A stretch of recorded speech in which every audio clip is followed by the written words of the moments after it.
Hello? Oh my god. Hi everybody. We're just gonna not multi-stream, I guess, to YouTube, which is fine. That's fine. I'd rather just stream, so. Hello. Calling a goat. What kind of goat we talking? We're talking about the animal? Or like greatest of all time? Hello. Happy Sunday.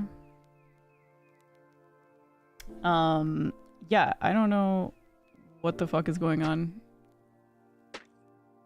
It says connection successful. You may now close this window and return to SE Live. And then on Stream Elements or on OBS, it just says API connection with YouTube failed.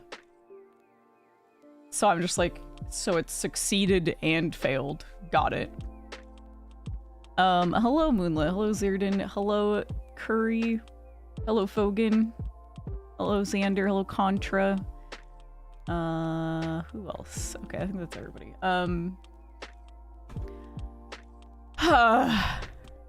So anyway, I guess I'll go. I feel like it's a problem with OBS and not YouTube necessarily. But I'll have to look at where the fucking API connection is. I'm trying to remember where it's at.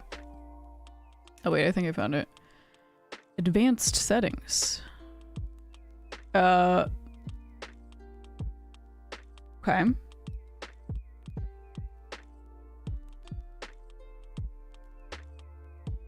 Yeah, I don't know. I'll have to figure it out, but it is not working for some reason, which is fine. That's fine. Does OBS need to update? Is the OBS in the room with us? I guess so. Hello, Tony. Oh, hello, Gentle, by the way. Thank you so much for the 40 stream streak. Yeah, I don't know. It's probably just OBS being fucky. It happens. Hello, Cyril. Although, you know, I did just update OBS like a couple days ago. I wonder if this is a new bug. Maybe. I'll Google it. YouTube or SE Live YouTube API failed.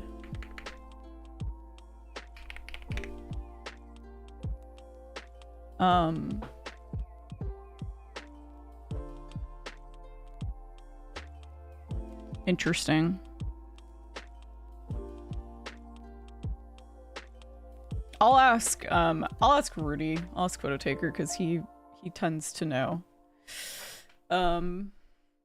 what the deal is or how to fix it. So troubleshooting stream, let's go. I'm not gonna troubleshoot stream. I just wanted to see if it was something I could actually fix, but I don't think so. I'll ask him. Oh, right. Dude, I'm so kerfuffled that I don't even have my phone up because I was... Oh, hold on. I'm just gonna stare at you. I'm just staring. I'm the standing emoji. It's all scuff. Oops, all scuff today. There we go. Okay. There we go. Hello. Hi, Corbin. How are you guys today? Sorry, that was loud. These supplements get like stuck together every day.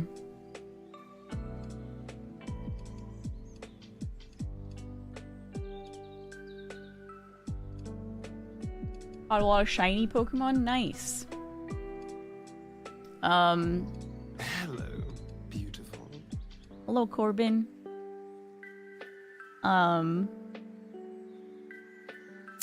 How was everybody's weekend? What did you do? Tell me about it.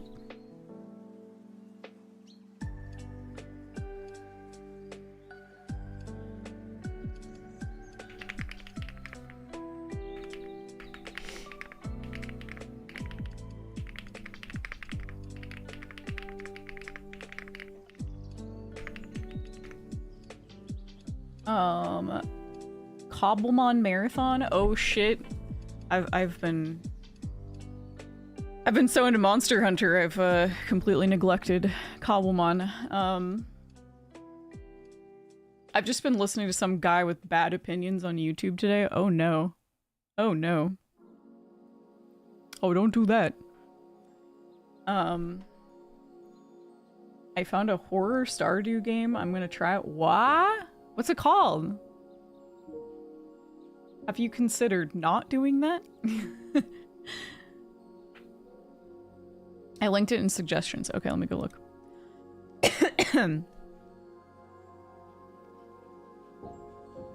Welcome to Elderfield. Cool. This is so cool. What?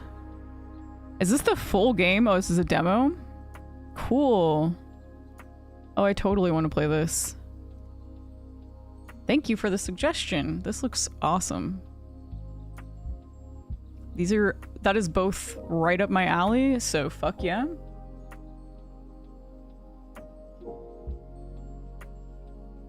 Bro is like, bad games are bad, and I'm like, you fool, you absolute infant. Death penalty. You absolute infant. I love that insult. It's great. What is the difference between these two? These both look like the exact same file. Okay, this one's more recent. I'll download this one. Ooh. This, oh, this is by, there's another one that just got suggested in, like, next to this game on Itch.io. Married in Red. This is totally the same artist that did, Dead Plate. And there was another one. There's been a few, actually.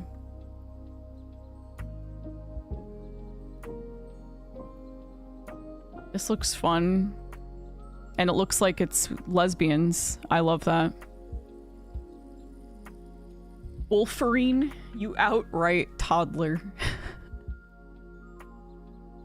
I'm downloading both of these. Fuck yeah. Okay. Let's see here. Oh yeah. Welcome to Elderfield. I wonder if it's gonna be like as big of a game. I guess this is just the demo, so I'm very curious, very excited for that one.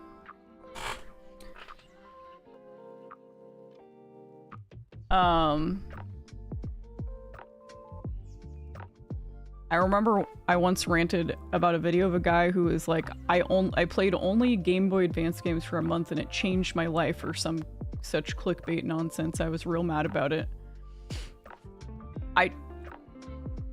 I mean, yeah.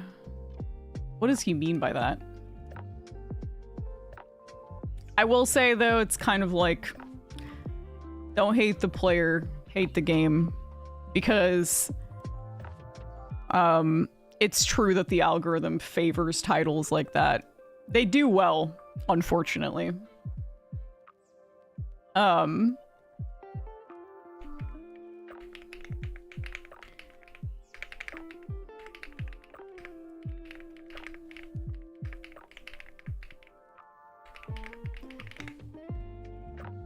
Oh, man, I was doing so well in Magic last night, and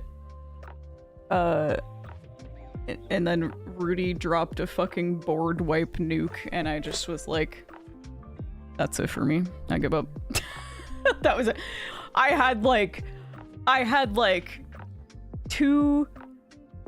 had two rats, 4 squirrels, a squirrel warrior, my squirrel commander. I had a chittering witch, or no, I'm trying to remember if I brought that out the next time. That there was so much on the board. There were seriously like probably 10 to 12 different things on the battlefield. And man,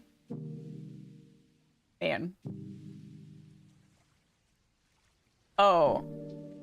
Okay. Oh no, I was mad because even within the video he was talking about how it was so hard and everything, and I'm like, brother, you slandering Game Boy Advance games and I will not stand for it. Oh, fair. I mean, he could have just been like, here's my critique, I can't fucking see the screen. And I would have been like, okay, valid. That's valid, but anything else, no. He should have just gotten one of those fucking things that you slide on your Game Boy and it like magnifies the screen and there's like speakers in it. Hello, Chili.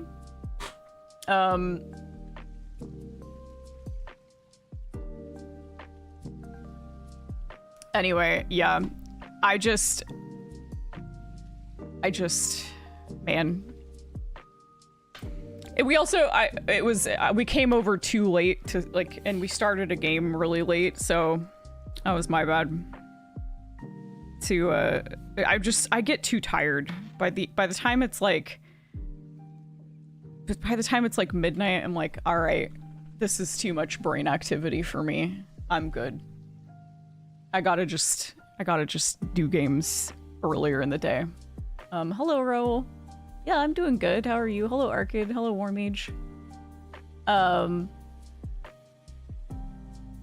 yeah, man, I was so stacked. I was so stacked on that board. Anyway, oh, we also watched Smile 2, and holy fuck, that movie was crazy. That was wild. It was way better than the first one. Holy shit, it was like, you can tell they had a crazy budget for the second one. I know the first one did really well. That movie though had me guessing.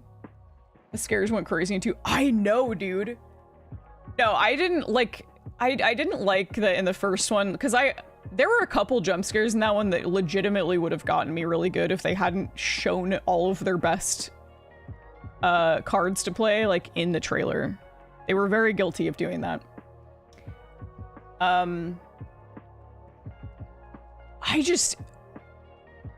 Dude, the 2 though, first of all, that actress, she put her whole pussy in that. Holy shit, she was like, she did really well. Like, there were some scenes in there that I was like deeply uncomfortable. Sorry, that's like Trixie and Katya talk. Damn, she put her whole pussy into that movie. Like, you know, I don't know how to explain it. Just means she tried really hard. She put her all into it. But anyway, she did great. She was the pink Power Ranger in the reboot movie. Whoa, that's crazy. But anyway, it was really good. I would say that was definitely one of the best horror movies of the year for sure. Like no contest for me personally, but it was really good. I was not expecting, like, the camera work was super solid. There were like continuous shots with like no cuts at times, at least in the beginning there was, and then I don't know, it was just like, oof, the gore in it made me deeply uncomfortable, and the special effects were really good. And then it had me like questioning my sanity the whole time. Every time I would think something was real, it wouldn't be. Or I'd think something wasn't real, and then maybe it actually did happen. It was just like, I could not guess by the end. I was just like, maybe this whole fucking thing was just a huge hallucination. So, yeah, whatever that entity is diabolical at fucking with people. But anyway, highly recommend. I'm not gonna spoil anything about it, but it was really good. I liked it a lot, and I know Ray did too. We had talked about it on the collab with Emot and Cheems, and I had heard really good things about it, so, and I am happy to report those people were right. Hello, Killing.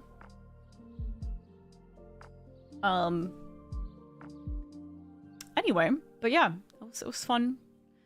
Also, we went to a little hole-in-the-wall, like, Mexican restaurant in the back of, like, a small Mexican grocery store.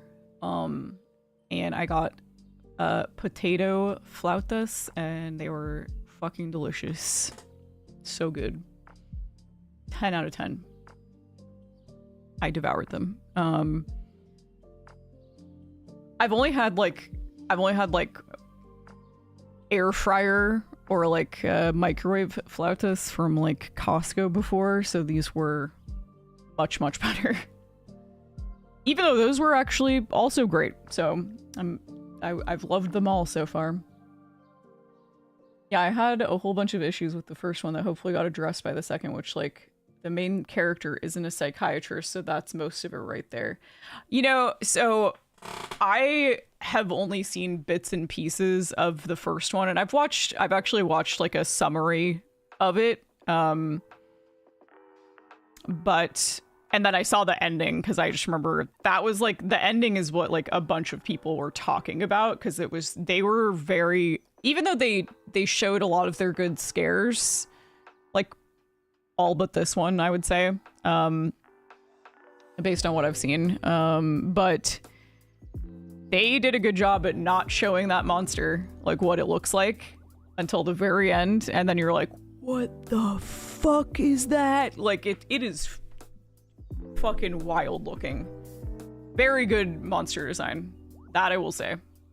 And then they took that like even further in the second one. But they're good at, they don't show it too much. Like it's only at a couple like very specific moments, like one in each movie. And I think that was good. That was a good idea, because you don't want to get like used to how disgusting and horrifying the thing looks, you know? So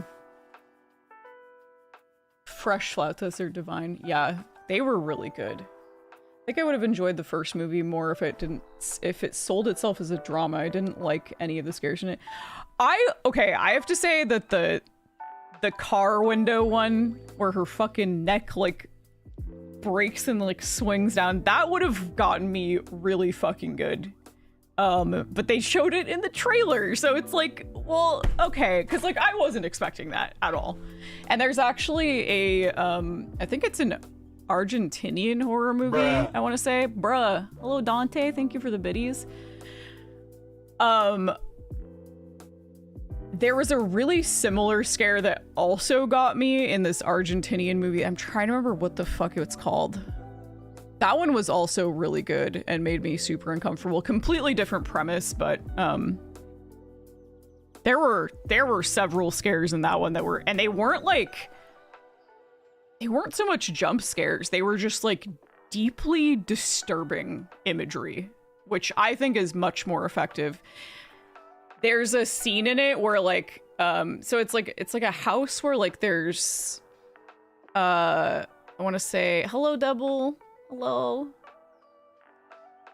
I want to say it was like, there's a specific house in the neighborhood. I had to watch it with subtitles, but because it is in Spanish, but, there's like a little kid, that he got hit by like a bus, I think. And then like, he essentially like, the parents called like these, there's just a bunch of weird shit happening around this one house, it seems like, in this neighborhood. And the little kid like crawls out of his grave, presumably, and is just like sitting at the table with like a bowl of cereal in front of him. And he looks dead. I mean, he's dead.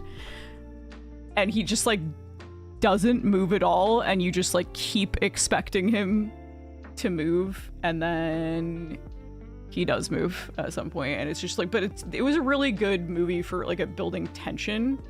God, I wish I could remember what it was called. Hang on. Teen horror. Oh, I think it was Terrified. Yes, yeah, because it's called,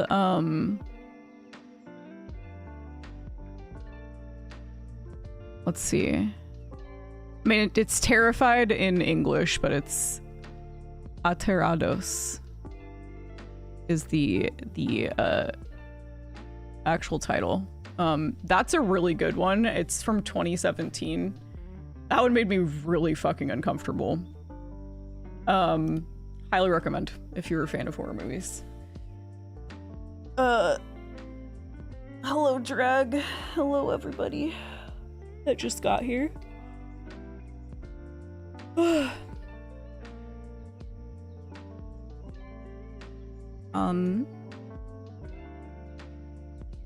Anywho, there was something I also was gonna say, but I forgot.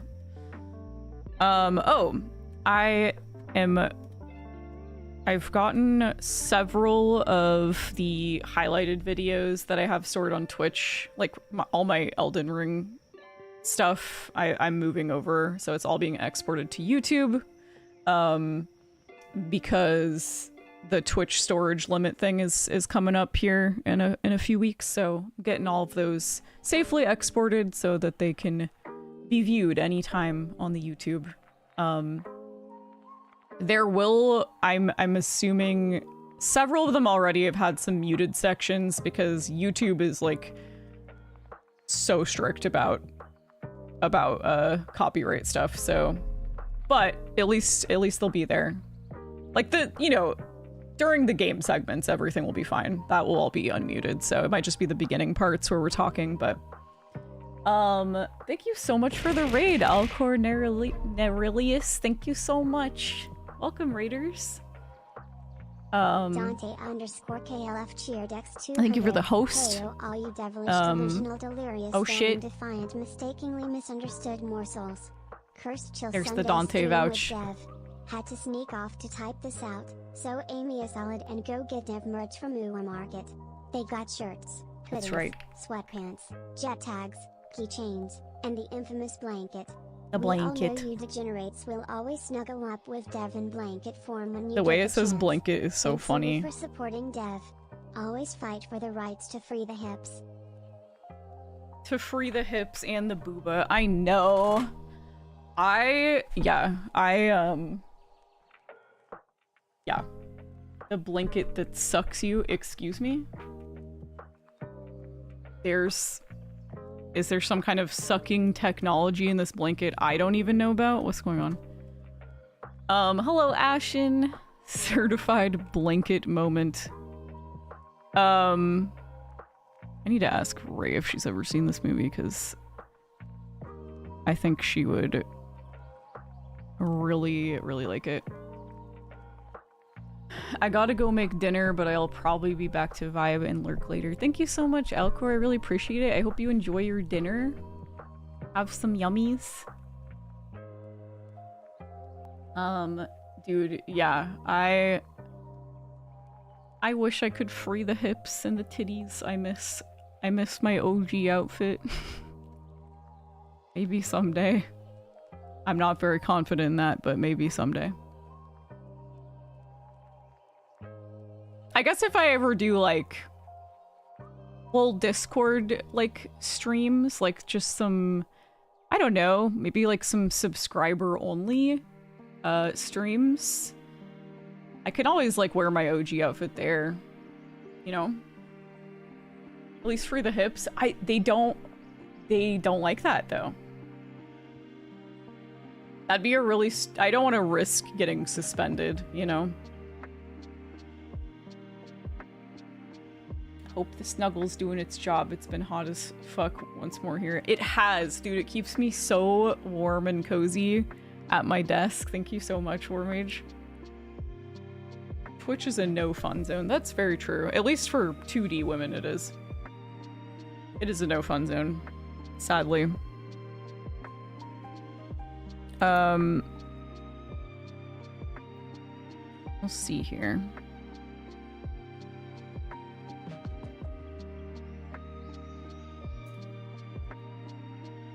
Have hip What have hips ever done to Twitch?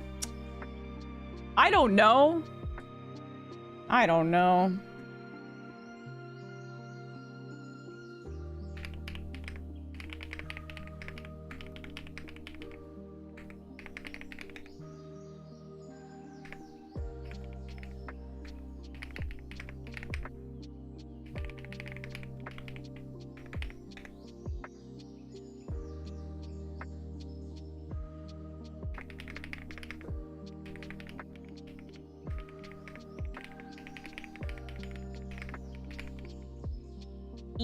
Oh no, Nori has discovered the warmth of my computer again. If I start lagging, you can blame it on the loaf. I gotta get back to work, be back on later to chill on my break. Okay, Dante, sounds good. I hope you have a smooth rest of your shift. Thank you for the biddies and the vouch, as always. I really appreciate it.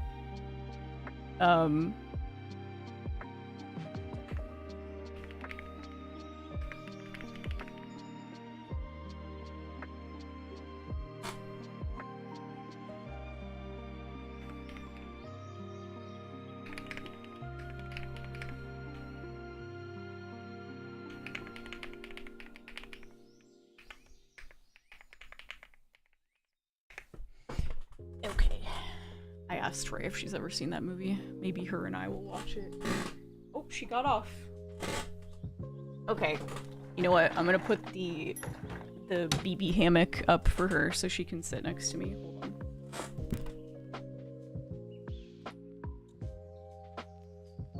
Actually, wait. I lied.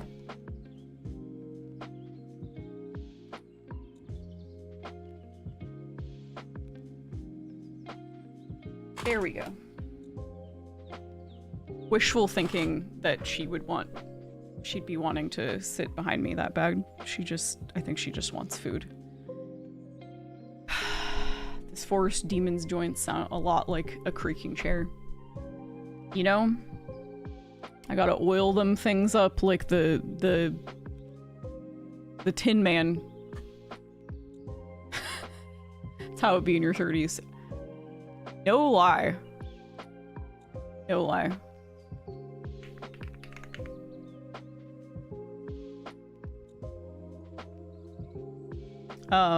Yeah, I wish that was that much of an exaggeration, but honestly, I hate how much easier it is to just, like, injure yourself.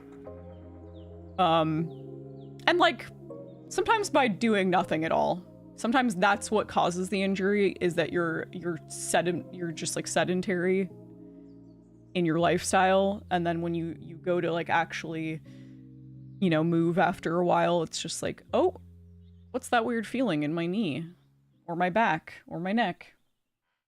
My neck, my back, and my crack.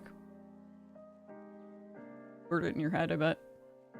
I was gonna ask if us mods are the flying monkeys, but I guess you're the Tin Man. That wouldn't make much sense. Yeah. Yeah. Oh my goodness. The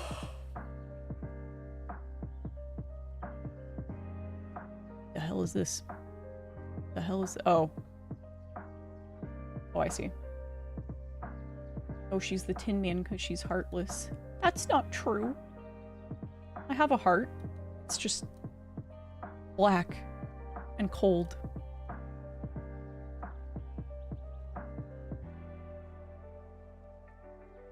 Oh, what the fuck? This has a lot of files in it.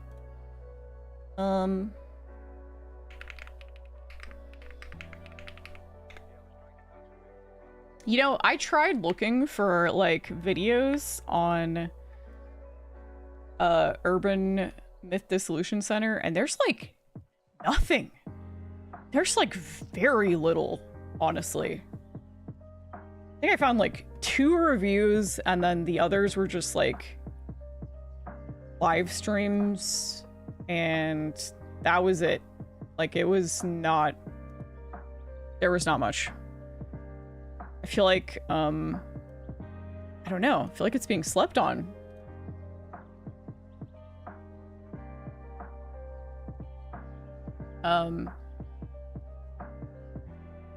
There is a... What? There is a dearth of reviews for indie games nowadays. A dearth?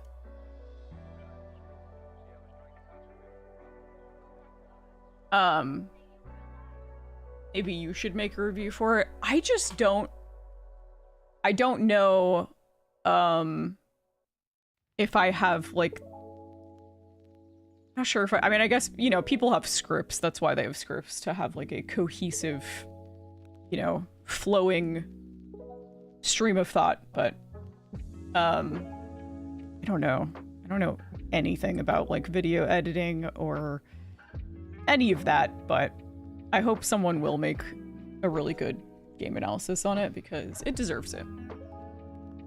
It did, I mean, it didn't come out long ago, but I don't know, sometimes, like, there are, like, indie games that will have, like, a blank story explained, like, in, like, 2 weeks after it's been released, and it's just like, holy shit. Sorry, there's, like, none. Oh, okay. I've never heard of this word. A dearth. Scarcity or lack of something. Cool. I've learned a new word today. Oh, Steam reviews? No. I meant like, I meant like, there are actually a decent amount of Steam reviews, but on YouTube, there was just like no, there very little talking about it at all. Just a few. I do be knowing words. You do have a plethora of vocabulary. I know, I was surprised too. Especially with such a twist at the end, you know?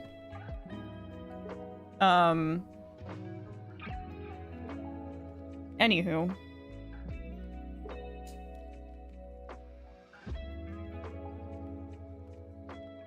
I would absolutely watch a dev review video. I feel like that's the kind of thing I would need to like...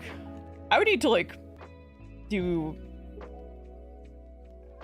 probably like at least one more playthrough of it, like alone, and just be like recording it, like just having a recording of it, and then like, yeah, making notes about it, I guess. But that is a shame. The game is such a gem. I agree. Gotta take your notes as you play. I think like Warmage was saying, like that game especially, stories like that where there's a lot of foreshadowing, but that doesn't become obvious until you've reached the climax of the story and like everything is revealed. And then you can have the ability to look back on all these little hints and everything and be like, oh, okay. Like that, I think is, it's the kind of game, even if I took notes during my first playthrough, I don't think I would, so much of it I would miss and I wouldn't even realize was like hinting at something, you know? I think you'd have to like take notes on the second playthrough because you'd make a bunch of connections that you couldn't have made the first time. I would absolutely watch a dev review video. Aw, I'm honored. Then you see all the pieces you never knew were there. Yeah. Exactly. Yeah, I'd be interested to at least like play it through myself again and just see what I missed, you know? Or what things like click into place.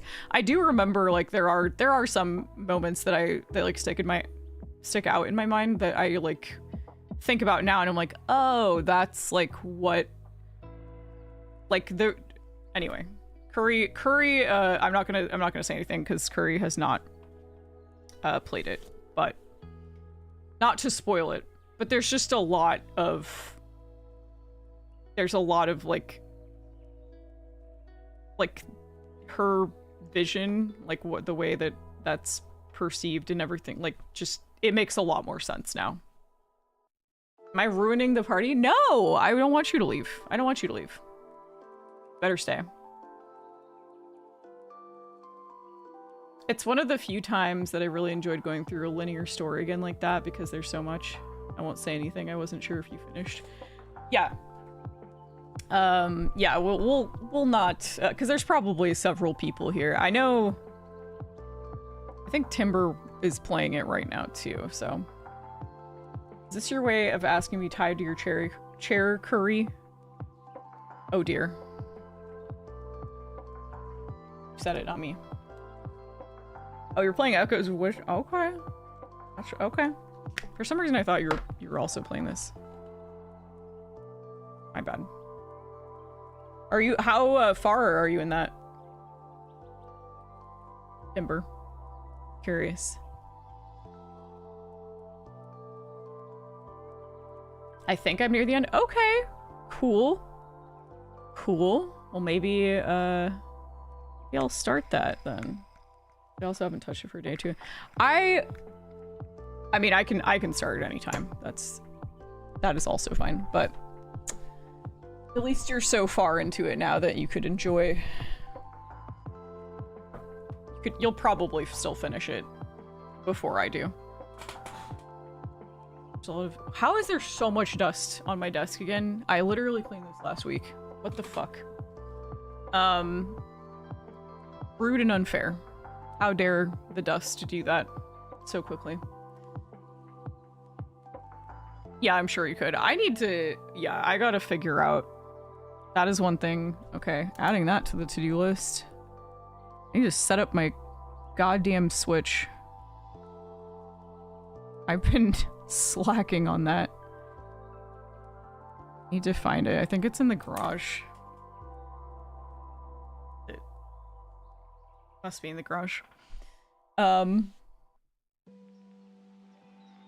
Swimpsh. Yeah, that thing. I forgot where I bought you, Zelda. You did! Might have forgotten, because you've bought me so many things. Very spoiled over here. Hi, BB. Is no one feeding you dinner? I'm so sorry.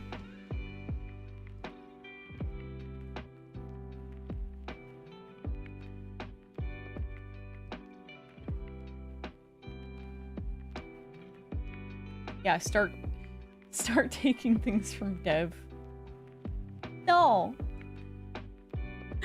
I love my things.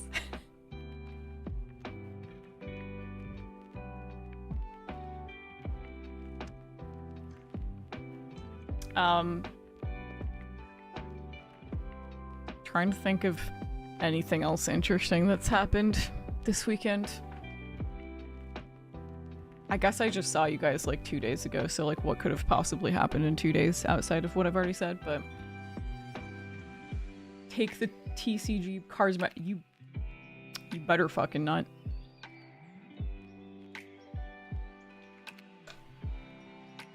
I will slap that out of your hands so quick.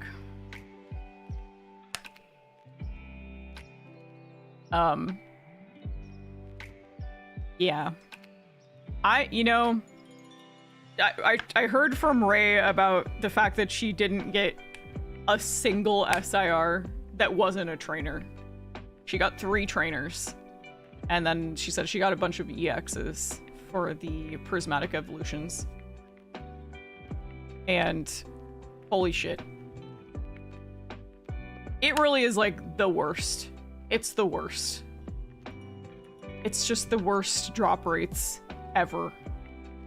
I thought 151's drop rates were low. No. No, that's nothing compared to prismatic evolutions. Man, I still can't get full art Cynthia in Pocket. Getting really annoyed. I haven't gotten her yet either. I did get the full art Meryl card though, and it's so cute. How he uses his little tail as a flotation device. It's so cute. Rip in paper. Yeah. Dude, there's so many trainers. I just kept being like, who the fuck is this guy? Who is this? I don't know you. Get out of my pack. Who the fuck are you? Is this called Trainermon? No? Okay. Get the fuck out of here then. Such bullshit. But yeah, I just like... I'm excited for I really hope that the Team Rocket one and then like journeying together, I hope that those will be better. There better not be that many trainers again, because oh my god. At least in the Team Rocket one, I hope not. I like the Houndoom card. Pocket said, alright, here's 5 more. The Houndoom card is really cool. I wish that that was a real card. I do think there are people like on Etsy that make, sort of like unofficial cards, like holo cards that are actually really nice. Houndoom is just a really cool one in general.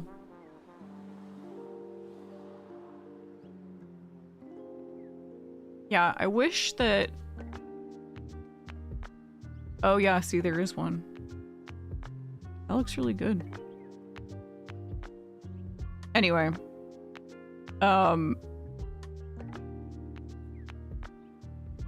She's got some really cool cards for sure. Hi, baby. You're almost there.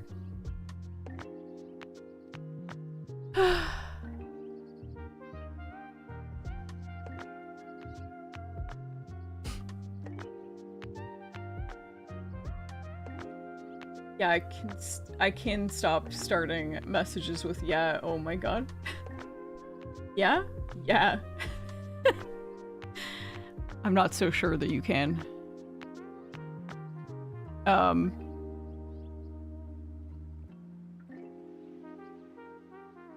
It'd be like that sometimes.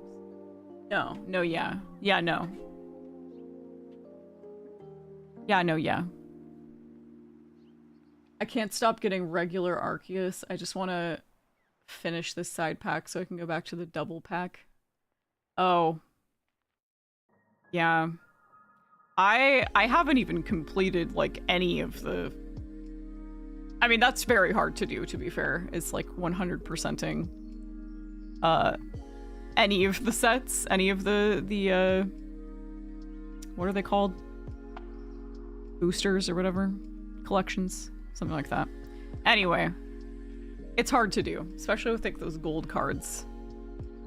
Like I got those 2 gold Charizards, like day 2 of playing the game, and then I don't think I've never gotten a single gold card again after that. So I never did get a crown rare. Yeah. Yeah. I still could not believe that that happened. Like, those dropped within like... Was it the same pack? I'm trying to remember. It was something fucking crazy. I mean, it was crazy regardless, but I have 0 crowns, no god packs, and all shitty fart basings. Aw. I mean, I really can't complain too much because I've still had incredible luck. But I do want more. I do want more gold cards or crown rares, so... But I guess I can't be too greedy. The fact that I've got 2 at all is nutty, so...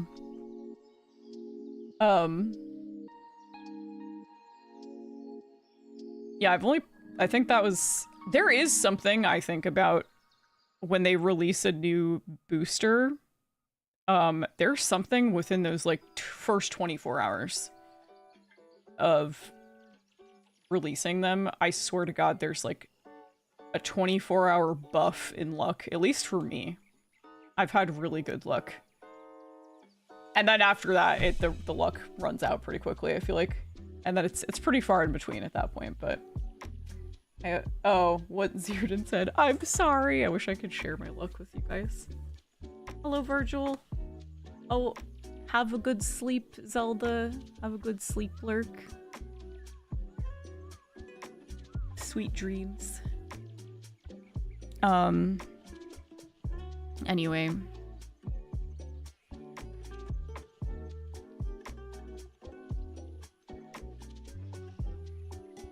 I will say I've been like, I still log in and I collect the cards, but I have not done a battle in Pocket in months.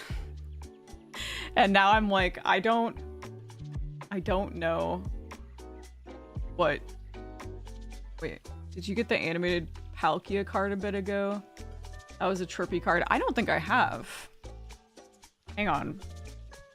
Animated, or it's like the live 2D one, right? Live 2D Palkia card. Ah!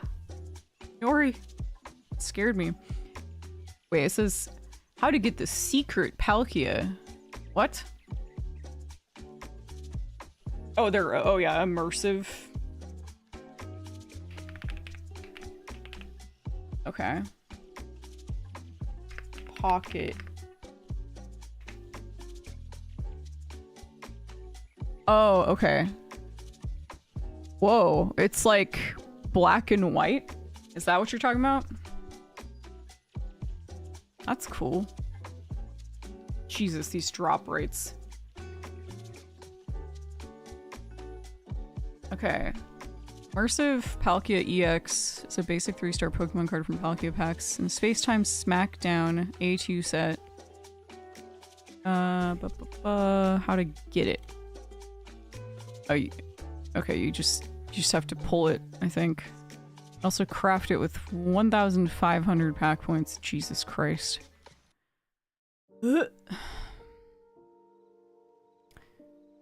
I have the 2-star rarity Palkia EX. I do have that one. At least, but...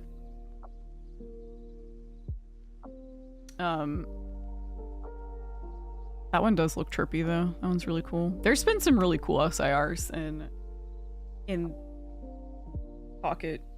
Especially in this particular pack, there's been like really cool ones. Escher, barely even know her.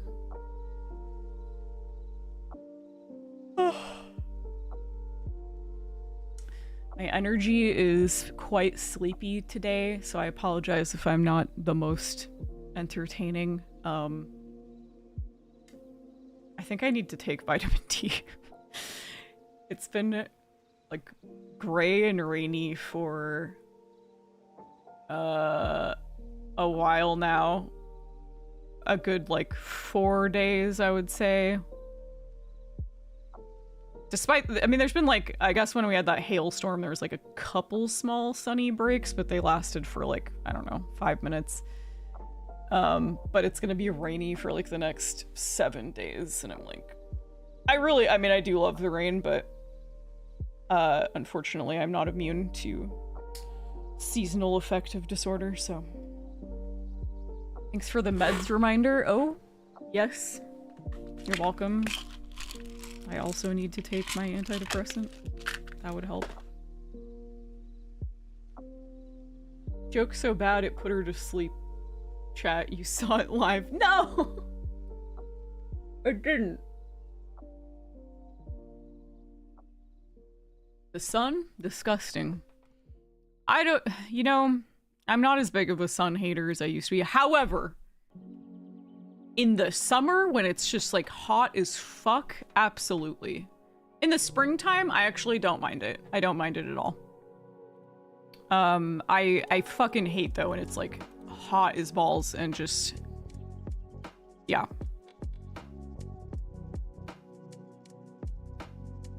Don't like that one bit.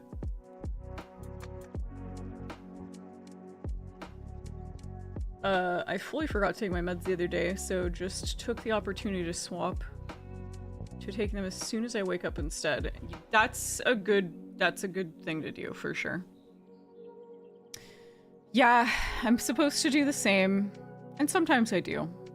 I mean, I do take them every day, regardless, but it's not the most consistent time, or the most, efficient.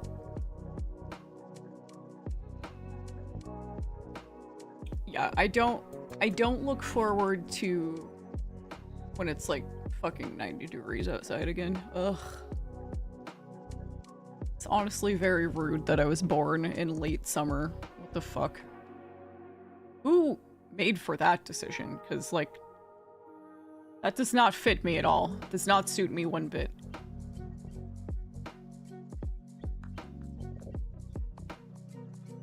$100 during the day, 85 plus at night. Ugh. I hate sleeping when it's like hot in the room. In fact, I can't sleep when it's hot in the room. It doesn't happen. I require, for good sleep to happen, I require the room to be like at least 67. Or sorry, I guess I should say at most 67. My fan never turns off. Yeah, I have like a, it's called electro fan. Like apostrophe LECTRO, but it's like a little white noise machine. So that, because I will say the fan dries out the air a lot to have like an actual fan running all the time. I used to sleep with a fan every night because of the noise, basically. It is nice because it's small. It's pretty small, so I can just like take it with me places, because I really can't do silence, like just total silence at night. No, I'm not trying to hear my own existential thoughts and also my heartbeat like within my pillow when I lay my head down. No, thank you. That's too quiet. Who are we taking where? No, I was talking about my little white noise machine, because I can't sleep in total silence. Hello, Ian. How are you doing?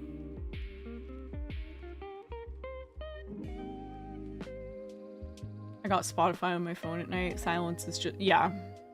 There's a YouTube channel I really like, actually, that he makes sleep music, and I really, really like it. I sleep with that like every night now. Called Sleep Tube. Highly recommend.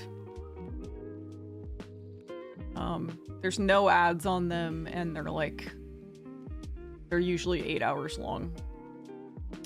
But there's a bunch of them. I'm ride or die with my sleep lo-fi playlist. Oh yeah. Been good. Wishing I could enjoy my weekend, but everybody wants something at the office. Oh no. I'm sorry. But you'll get to have a break soon. Sleep tube. Yes, that's it. That's a great one. That's my favorite. It's like just enough.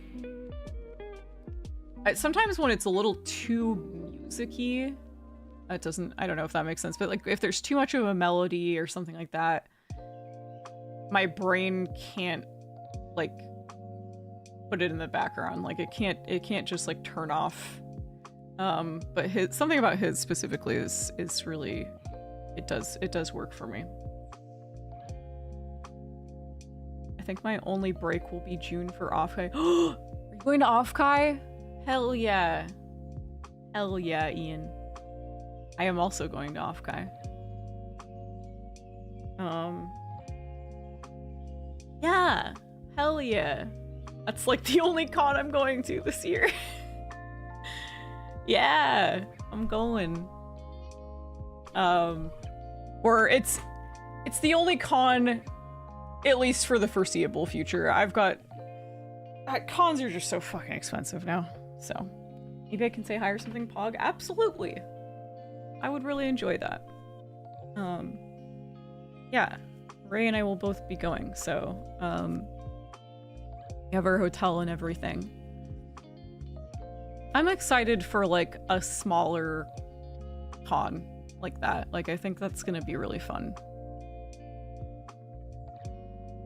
It'll be nice. The last con I went to was, at least like the last one I would consider a true con experience, because like I went for the whole thing, was AX. And I had a blast. I did, but it'll be nice to do something just more intimate and like low-key. I tried convincing Ben to go with me. Man, I don't think I can gaslight him enough. I mean, I guess I haven't heard. He might have found I'm trying to think, because there's a friend in our group that was thinking about getting a room, like sharing a room with him, but I don't know if he can get it off for work or what. So that would be really fun if he could go though. Man, the last I went to was MetroCon in Tampa. It was pretty good. I've heard good things about MetroCon, at least in the past. He was saying he might book a hotel with a rando, and I told him that shit was ass. Dude, he is so fearless. Like, booking a room with a random person is fucking crazy. I can't even fathom doing that. Like, sometimes men just say they're gonna do something, I'm like, that's bonkers. Like, I think that's bonkers even as a man. Like, I wouldn't do that, but like, that is unfathomable to me as a woman. Like, I can't even imagine that. It just wouldn't happen. It wouldn't happen. I'd be like, well, I'm gonna get murdered or something, so I don't know. I don't know this guy, but we'll be sharing a room together for 4 days. Dude, I'm a guy, I can't even fathom the idea. I know, that's what I'm saying, is like, I still think it's unfathomable, but like, especially for me, I'm just like, that sounds like a great way to get kidnapped and die or something. Men will just say they're going to hitchhike. Yeah, I mean, that's fucking wild too, regardless of who you are, but yeah, I can't believe hitchhiking was ever just a common thing. Like, in the 70s and shit. Like, I have to know you. I can't sleep. Exactly, because I'm like, they're gonna go through my shit at a bare minimum. They're gonna go through my shit. They're gonna steal something.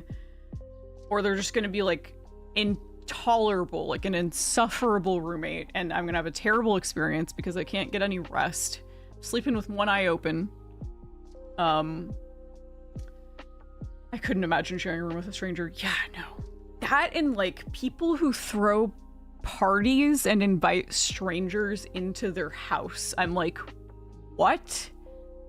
In your house? No.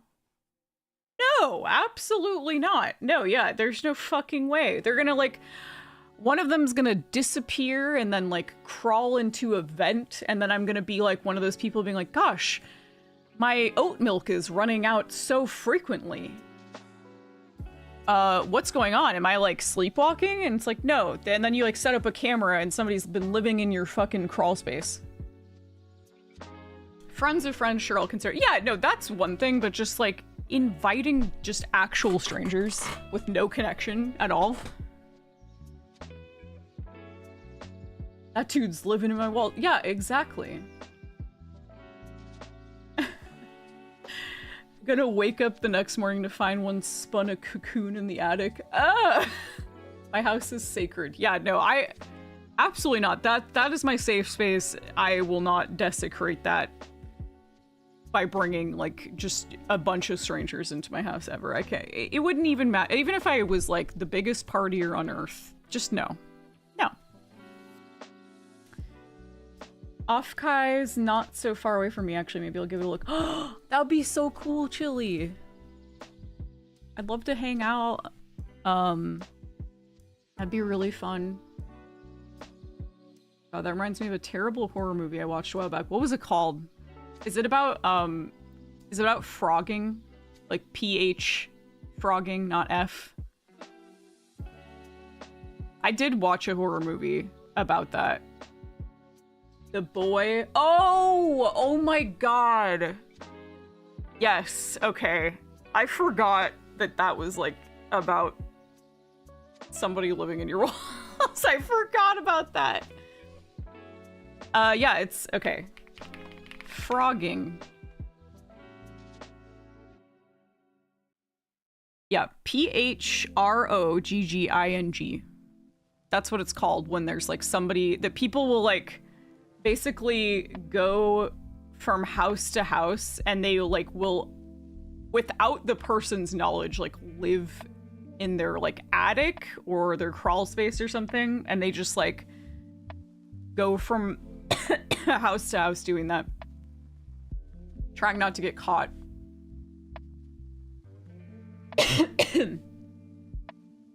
But there was a movie I watched. I think it might have literally just been called Frogging. I'm trying to remember.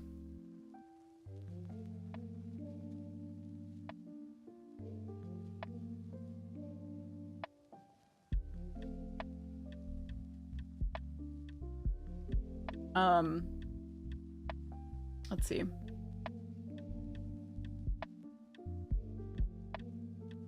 I watched that with my dad, laughed my fucking ass off, and he had like our whole house inspected. That like fucked with him so bad. Like something of a creepypasta. Dude, it's like a real thing though that happens. I mean, it's not extremely common, but yeah, there's like squatters that could just be unknowingly living in your house. Like, oh my god, there's that one video of this guy like set up a video camera in his kitchen because he thought, I'm trying to remember if he suspected that like something like that was happening or if he just thought he was sleepwalking and like eating the food himself. But for whatever reason, he was like, I'm gonna see what's going on because like my food is disappearing at like an alarming rate and I know it's not me. And he like set up a video camera in his kitchen. And yeah, while he was gone or like in the middle of the night or something, some like disheveled fucking the Ring ass looking woman like just like crawled out of his kitchen cabinet essentially. Like I don't know if there was like an attic or something. Wait, was that the apartment where the lady was living in his vents? It might have been. I have no idea. But like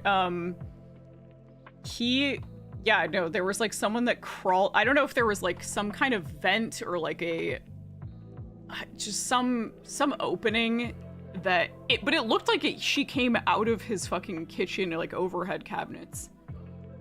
Probably though. Anyway, dude, the scream I would scrumped if that was happening to you and you were like, oh, I wonder if I'm sleepwalking or like my wife is sleepwalking or something, whatever. And you took that video and then you're in your house watching someone crawl out of your kitchen cabinets to eat your food. Holy shit, I would be like scarred for life, actually. The poop to pants ratio would exceed acceptable levels. The poop to pants ratio is so funny. That is fucking hilarious. I love that. Anyway, that's when you turn off the lights, set up a chair with a gun. Dude, I would run so fast out of my house because, like, you know, like a horror movie, it'd be like the shot is like you're at the computer and you can see behind you and like you see the woman like coming up with like a baseball bat or a bottle or something like about to hit you in the head as you're watching her, like a video of her crawling out of I just imagine it happening. It's no good. I don't like that. Anyway, there's an ad break going on right now, so I'm gonna feed Nori and we'll be back in about 3 minutes. Be right back.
Yes.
Yes. Okay, hello, I'm back. What?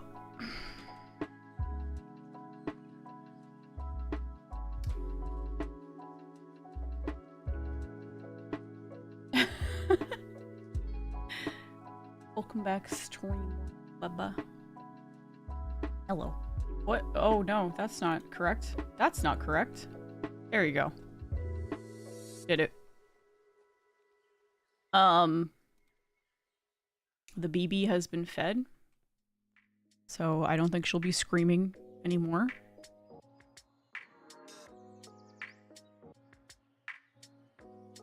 I did not see it. Good, good. That's the correct answer. I got my Flamin' Hot Cheetos Snuggie out because I was feeling a little bit chilly, and you know what? I am so toasty instantaneously. It's crazy. It's very fashionable. I feel like a giant bag of hot Cheetos.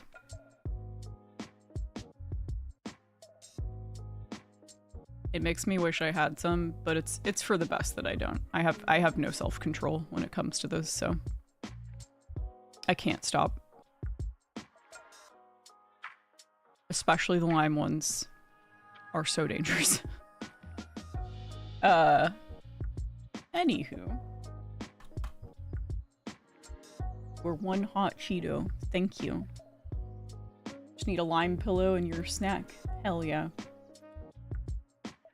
I thought about putting a couple bags in there, but I wasn't confident it wouldn't pop open on the way. That's fair. That's fair. My ass would have just eaten him out of the box. If that happened, probably. I'd look around and be like, anyone here? Okay, I'm eating these. Unless there was like, you know, the box had like holes in it. Then I would not. But I'd put the bags in another bag and tape it up. That's true. It's okay. My skin appreciates that you didn't. Even if my soul wishes that you did. Because I already have like a zit above my eyebrow right now. It's like one of those really deep ones. It's not like at the surface and it hurts to touch it. At least it's just one though. But I don't think Cheetos would help.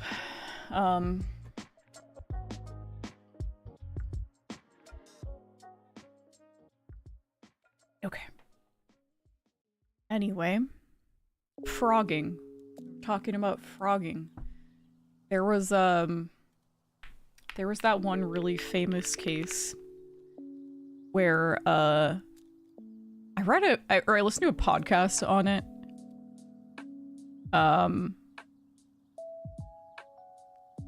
A long time ago. And it was, where is it?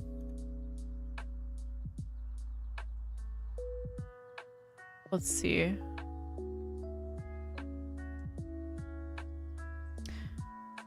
As I recall, it happened a very long time ago. It was like, I don't know, in the fucking early 1900s or maybe like the 1920s or something like that, but she essentially kept her she lived with her husband in some flat in like, I don't remember where, a big city, I think, and she kept her lover in the attic for like 10 years without her husband knowing. And I'm trying to remember what the fucking case of what the name of the case was, because it's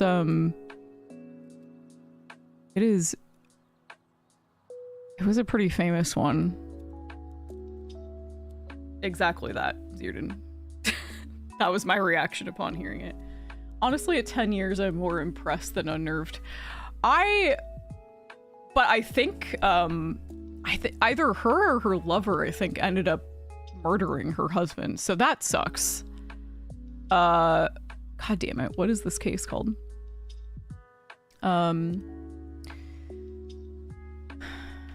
Famous case.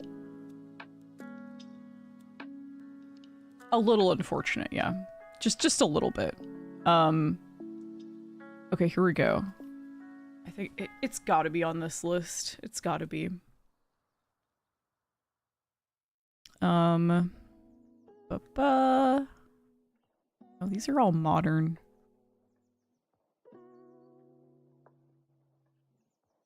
Let's see.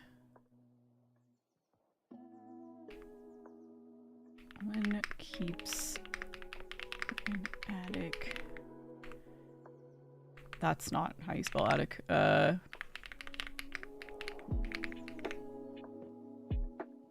Is this it? Okay, I think this might be it. Yes, okay. Oh, this isn't as old as I thought. Okay, well, she was born in 1880, and she died in 1961.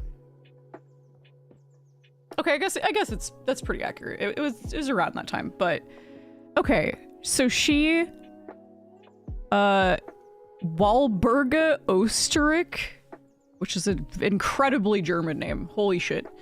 Nicknamed Dolly and Queen of Los Angeles, was a German-born American housewife married to a wealthy textile manufacturer, Fred William Osterich, who gained notoriety for the shooting death of her husband and the subsequent bizarre revelation that she'd kept her lover, Otto Sandhuber, hidden in the attic of the home she shared with her husband for 10 years. There it is. That's the one. Fucking wild. Yeah, like, how did she manage to, how did they, like, hide that for, maybe her husband was hard of hearing or something. I don't know. But also,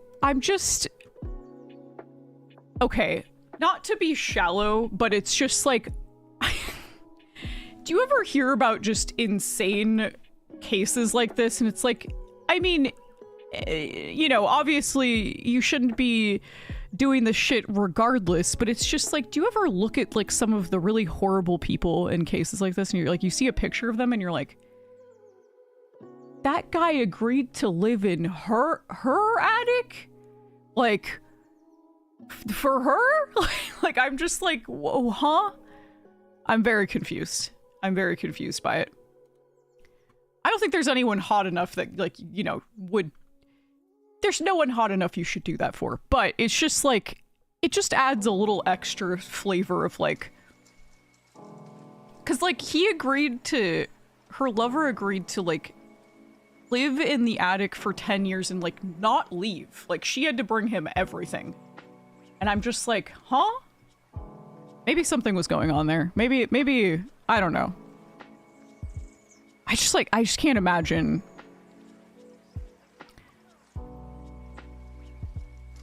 Like maybe there was something. Oh, you know what? Never mind. This woman was a creep. Ew. Okay, I forgot about this shit. Okay, so I was introduced to. Well, how? Ew. Okay, no, she was a fucking creep. Never mind. Because I forgot. It's been like, I don't know, 5 or 6 years since I like heard about this case, but she was 33 when she met the 17-year-old sewing machine repairman who worked for her husband. Yeah, okay, so she's a groomer. She's a groomer. We're talking about a really old case, and it's very old. It's from 19... When was this? What year was this? Yeah, it's a big yikes. Okay, never mind. This is making a lot more sense now. Justice for that guy as well, because fuck that.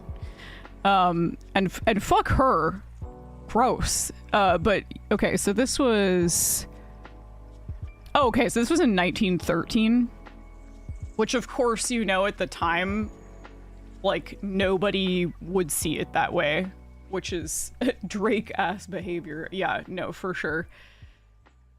It took so long for people to see that kind of age gap as, like, what it is. Which is disgusting, to say the least. But, they definitely didn't think that way back then, for sure. I mean, I'm sure it was scandalous. But, like... They didn't call it like it was. Like, he shouldn't even be called her lover, quote unquote. Like, that's not accurate. But, yikes. That's a big yikes for me. That's a wild case. So that was like, I think that was like one of the first, or the biggest frogging cases in history where it's just like, dude, how? Because my understanding is that people who actually do that, they only do that for like, I don't know, like a few months at a time. You're never able to get away with it for that long usually, but 10 years is crazy. Stupid question about how creepy are we talking? Yeah, that creepy. Question answered. Yeah, her victim, exactly, for sure. Hello, drag. But yeah, that was a really famous one, and probably one of the earliest recorded, I would say. Yeah, it's oof. The idea of anybody like living in my fucking house, in my walls, in my crawl space without me knowing is like, that's gotta be one of my worst nightmares. Because like we were talking about earlier, it's like my house is a sanctuary. Like anything that comes between that and me is like, no. That's a huge no.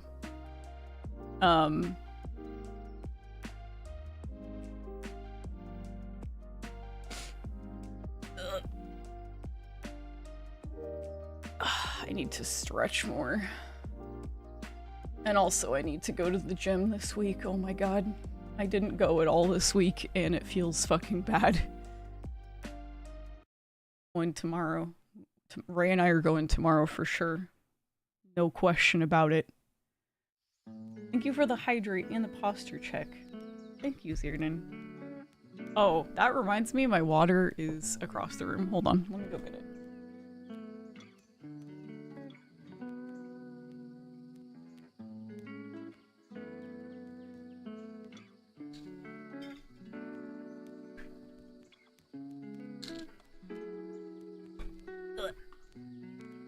You build the habit, breaking it is dire. Oh, I know.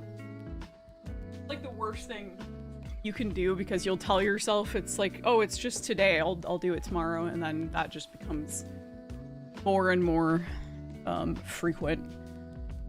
And then you've lost the good habit, so trying to make sure that does not happen.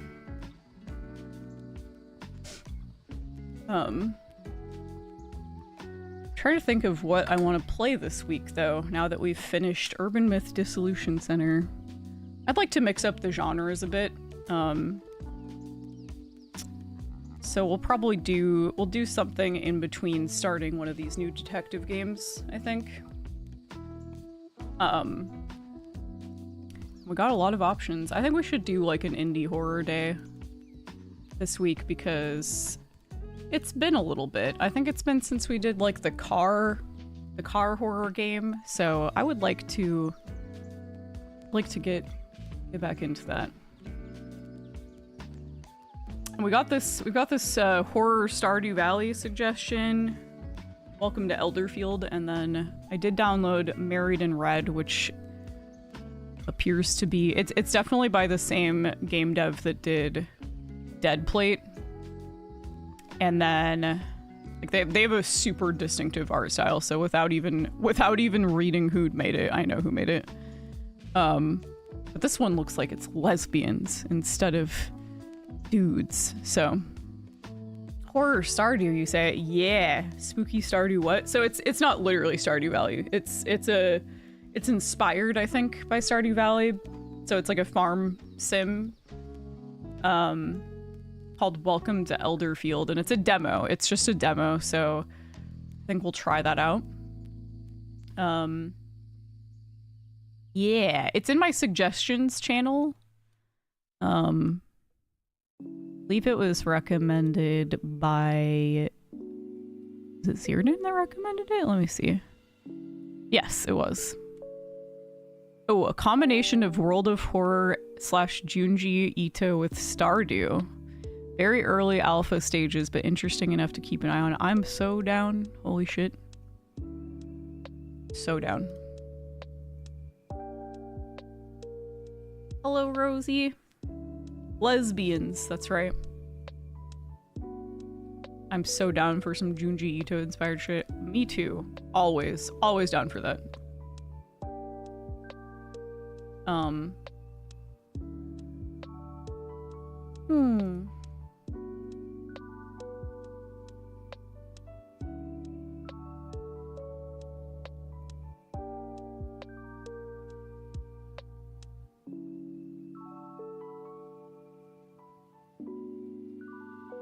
Actually, I will have this over here. So maybe we do an indie horror game day, and then let's see. Depending on, I need to like get my streams or my Switch set up again on my desk, but assuming it's where I think it is, that's not going to take long. I just need to find it in the garage, which could be either very easy or take me a little bit. Hello Hex, how are you? It's also giving Welcome to Night Vale vibes too. Not super familiar with Welcome to Night Vale, but I've heard about it. I have heard about it. The name is very familiar. Unfortunately, so I associate that name, unfortunately, with DashCon.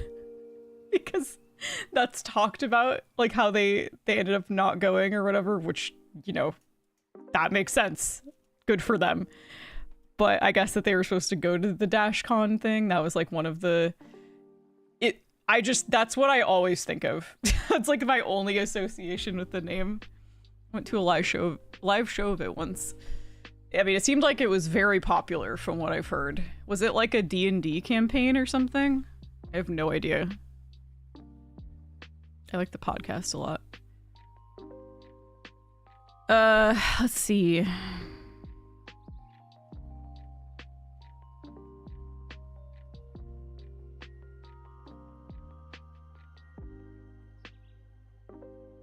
I'm gonna write like a rough schedule. I only ever listened to... Oh, so is it a podcast then? I guess I have no idea what it's about. I could just Google it though. Oh, okay. I think it was more like a radio show set in a spooky alternate universe, sort of. Oh, that's cool. That sounds neat.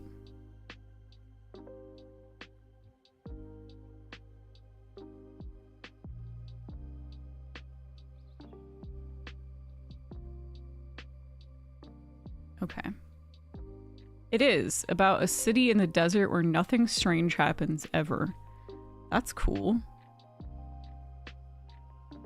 I was like so big into podcasts for a while and then I kind of just stopped and I don't really know why. I think because I primarily used to listen to a lot of true crime podcasts and then I just kind of had to stop for my mental health because they were just like too heavy after a while. Makes all my traveling a lot easier with entertainment. That is very true. That is very true. There's always that airline disaster podcast. What? While you fly? Oh my god, no. I would never subject myself to that. Okay, let's see.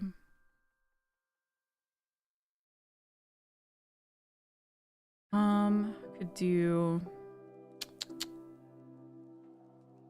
Oh. Black Box Down is the name. That sounds like torture, like psychological torture for me, because I'm very afraid of flying. I mean, I don't freak out like I used to, but internally I'm still freaking out quite a bit. Gotten better at not showing it. I'm very surprised you didn't listen to this one, but it's a lot less serious than true crime. That's good though, because I mean, one of the best true crime podcasts there is called Case File, but oh my god, it is so fucking heavy. Like, that guy's style of narration is great. And he's very respectful and he takes it very seriously, and treats it with respect, but it's a lot of the cases he picks particularly, like, they're all heavy of course, but like he picks ones that are particularly really heavy a lot of the time, and it's just like it's a downer. It's a huge downer. Now, it's done in a very factual way and not dramatic or fear kind of way. I know, but like I just still I feel like that's almost worse for me. Because it's more realistic. I'm terrified of flying, never have. You know, I tell myself logically, it's like, it is about, what is it? It's like fucking like 200 times safer than driving in a car. And I get that. I know logically it's safer, like there's far less of a chance of something happening to you, but like at least you're on the ground, you know, if you're in a car crash. And it's just like, if you fucking crash in a plane, like that's it. You're probably done. You're done. Unless you're like crashing into the ocean, you know? But yeah. Hello, Cosmic. You jumped out of a plane? Did you skydive? That's wild. Damn. Wow. When did you do that? Are you an adrenaline junkie? Damn. I could never. I could never. Here's a secret. You can go airborne in a car. That's true. But like 20,000 feet in the air, you know? But yeah, I mean, it is a lot more dangerous to be in a car. Mostly because it's just like, I don't trust other people. I trust myself. I do not trust other people to not crash into me or something. So,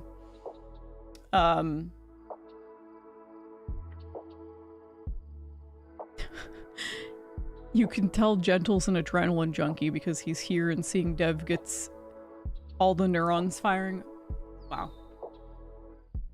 Well, I guess when you put it that way. Trusting another human being is the scariest thing you can do. Oh, absolutely. People are fucking wild in cars. Like, there are people who I don't know. There's a lot of people that do not take, the responsibility of manning a, like, 2-ton death machine with they don't treat it with the respect it deserves. And it's terrifying. Because it's like, I think some people just truly don't grasp, like, how fast you can just kill somebody and yourself with a car. Sorry, that's a crazy thing to come into. Hi, Blue Fox, how are you? Very frustrating that people don't respect the lethal machines they're piloting. Absolutely. Absolutely. We were talking about how much safer it technically is to be in a plane versus... Because I'm afraid of flying. I'll do it anyway if I have to, but I don't like it.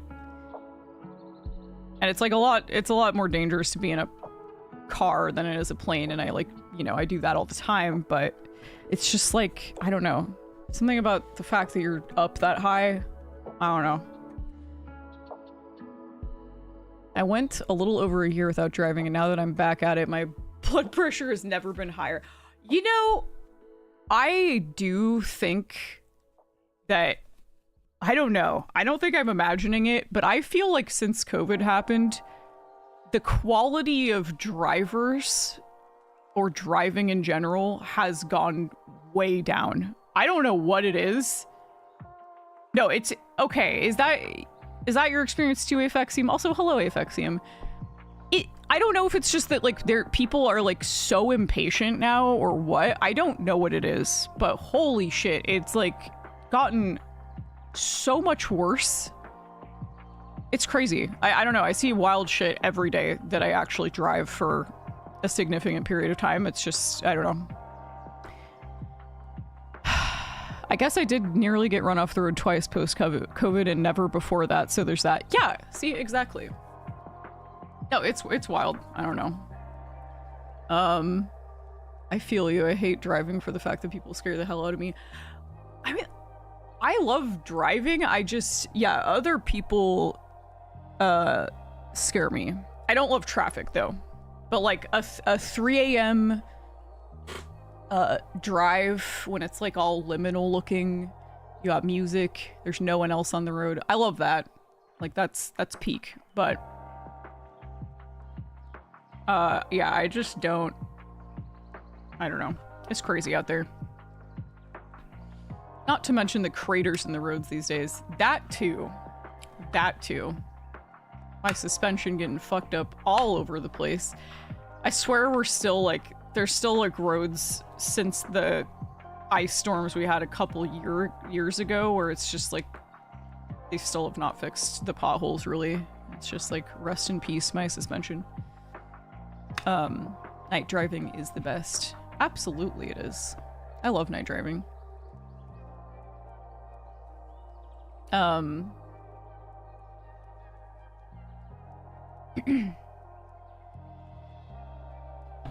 Well, okay. On the freeway, though. Like at night, where it's like well lit and everything, but no one's out there. That's really fun. I don't love driving down like a windy, narrow road at night. That's a no for me. But, you know, freeways are fucking a fucking terror now. Closest I ever got into a pileup is someone started drifting from the fast lane a few times and almost didn't stop in time during traffic hour. What a stupid fucking thing to do. That's always just like the people that are like weaving in and out of traffic in rush hour, and I'm just like, where are you going? Where are you going, man? We're all here. We're all stuck here. You're not special. Like, it's just like wild to me to put everybody in danger like that, including yourself. I just like, you must have a death wish. I don't know. Open roads at night is bliss. Absolutely. That's one of, I think that's like one of life's greatest pleasures right there. Having the road to yourself. One of the many mistakes America has made was becoming so car-centric. Yes. Yes. Like, when I see the other train systems, like subway systems, bullet trains, things like that other countries have, I've said it before, but I'm just like, man, could have had it all. Could have had it all. I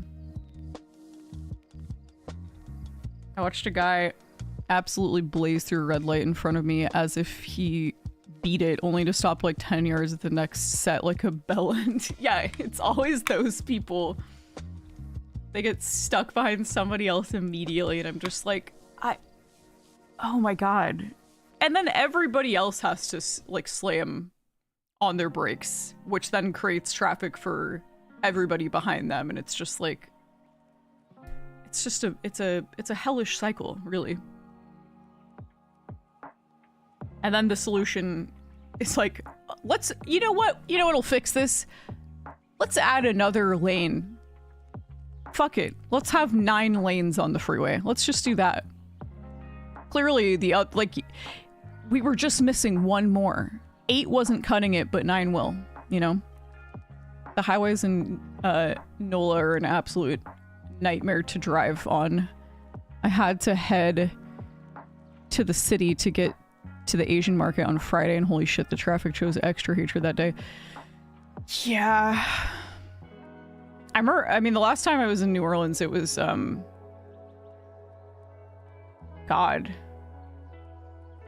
It was 2008, I want to say. So it wasn't, like, extremely long after Katrina. But, you know, years. And it was, like, the potholes were still like so bad. Even on the freeway, there was just like so many potholes. I remember that distinctly.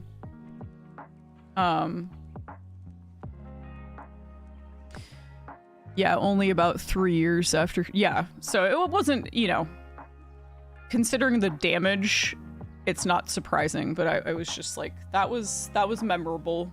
We were like in the taxi on the way to the airport, and I remember I was like, wow, potholes on the freeway, like a lot of them. Uptown NOLA's middle name is Pothole. Yeah.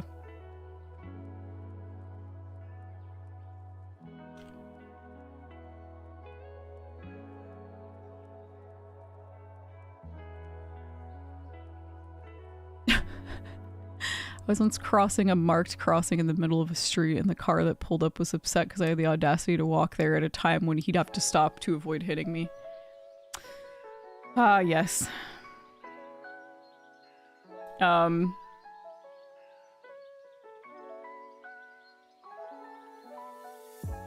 Yeah. But anyway, the driving quality has for sure gone down. I really think it's like, I think being quarantined for that long, I don't know what it did to people's like attention span and or patience, but like, I don't know. It must have plummeted because I see it all the time.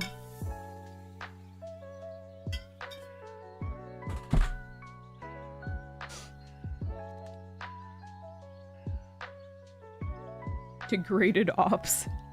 So many holes on Magazine Street, you'd think someone loaded a magazine on the road. Yeah. But I mean, you know, it makes sense that the damage was so widespread and severe. It would take, I mean, it would take such a long time to repair all that.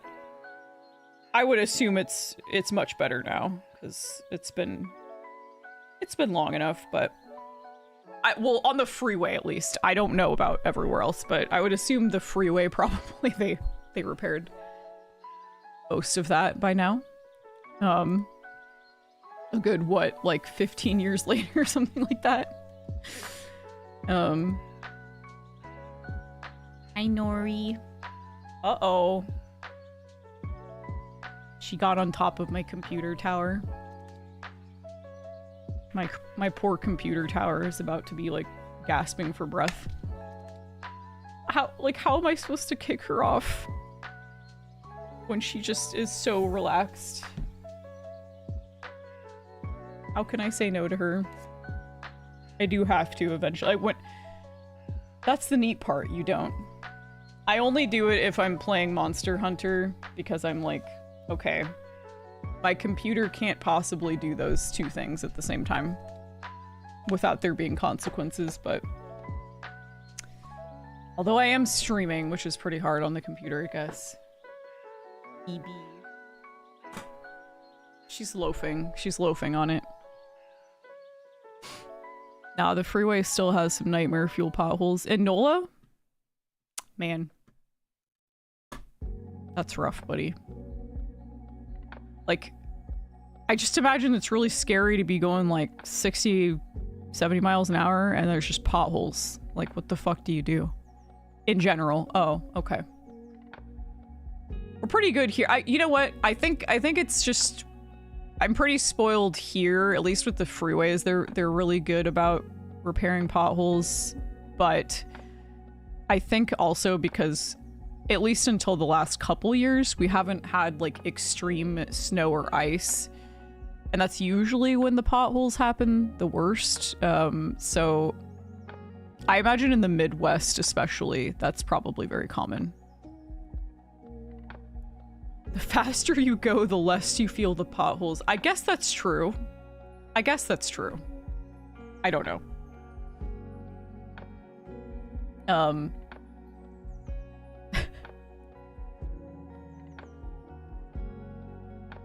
Oh my goodness. I'm so eepy today. What's wrong with me?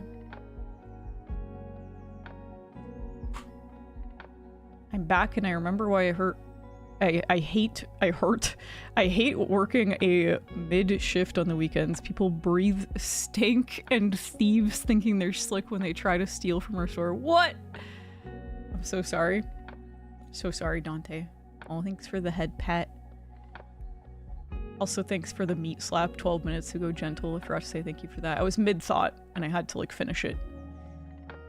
Hello, Creasel. In Michigan, the joke is we have 2 seasons, winter and road construction. No! That sounds terrible. That sounds terrible. I mean, we do have a lot of construction here as well. Just of every kind, like in the warmer months, because it's either raining or there's like a 3-4 month window where it's not, or it's like very sparse. So it's just like everybody's trying to build their shit while it's like dry.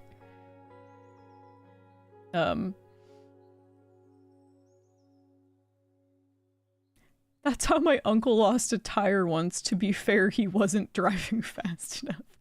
I guess there is something to that. Like, if you're driving fast enough, like, does your tire even have time to sink into the hole? You know? I guess that might actually work. I don't know.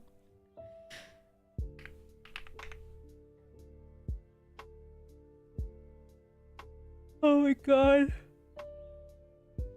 Uh-oh. Uh-oh. The Sunday yawns. Uh-oh. Heard it from Dev. The best way past potholes. Drive fast. No. I'm not promoting this. I just mean it kind of makes sense.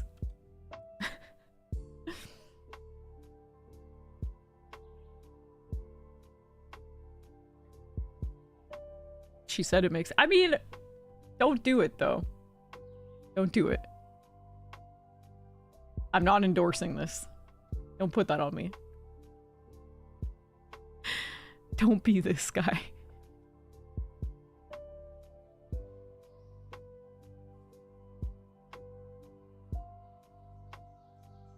Dev yawned peaceful background music. Yeah, oh, sorry, BB. I didn't realize you were facing this way. My computer tower is under my desk, and so I just like reached under there to pet her. She turned around, and I almost poked her in the eye. Oh. For the nudge.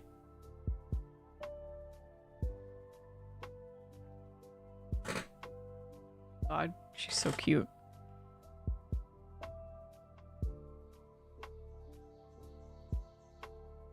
Must pat the cat. Oh, right. Okay.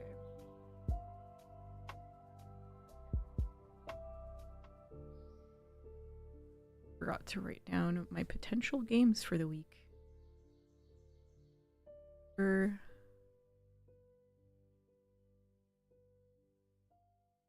Echoes of Wisdom, we'll see. I gotta find my Switch first, so I'm not gonna commit to that just yet, but I'll go look for it after stream. My legs are too long and fidgety to keep my PC under my desk. I normally don't like to, but I don't have a choice. Like, I just don't have the luxury of that much space on my desk or in my room. Going from like a 3-story house to essentially 2.5 bedrooms is it's a pretty big downsize, so sometimes we work with what we have. Yeah. No, I wish I will keep when I have the gaming PC set up, when I get a small case for that I could have on top of my desk, but I can't. I don't have the room to have my full tower on top. It is on little feet though, and it's like, it's not fluffy carpet like my old place, so I don't have to worry about it overheating down there. Well, not for that reason at least, but Nori is doing a great job of ensuring that that happens on her watch. It's a much cuter way to kill your computer though. Yes, it's very cute. I shouldn't be encouraging this behavior. As if she doesn't have a fire that she can roast in front of every day. I guess I didn't think about how hard it would be to, like, yeah, if you got long ass legs, like, you can't be having your computer tower under there, ideally. Oh. Sorry. I have been, like, I do put my foot up there sometimes, though. Like, not over the fan, but sometimes I put it up on there, and I just tried to do it out of habit. And there was a cat there. Oops. Let's see.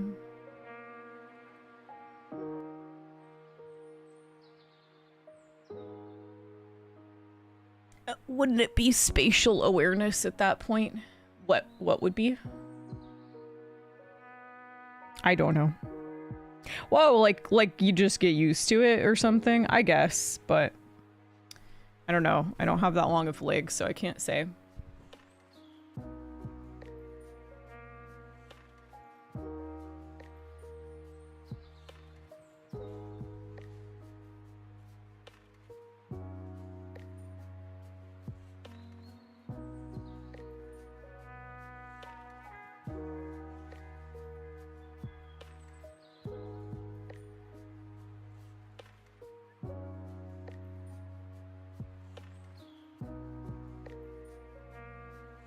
Oh my god.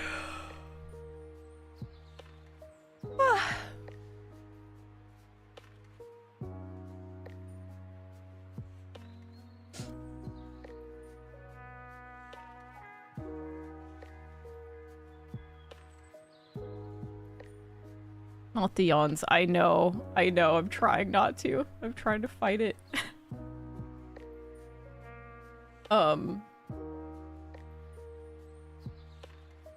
Man.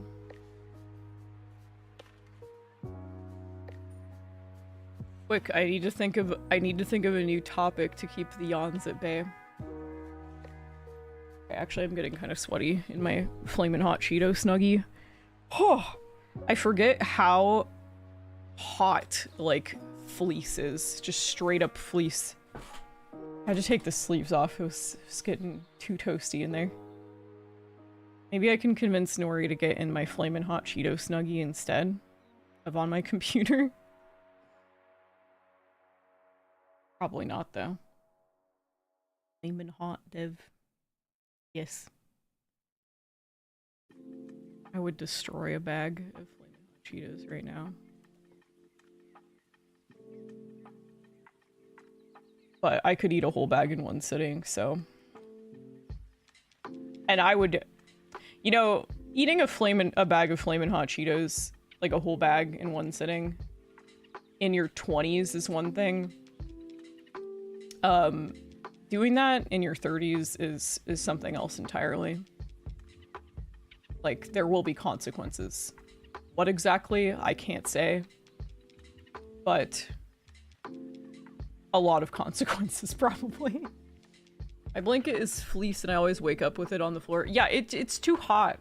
It's too hot. Like, like at a certain point, it's perfect for like when you're cold at your desk, but like I could not sleep wrapped in this unless it was, I guess, really cold in the room or outside.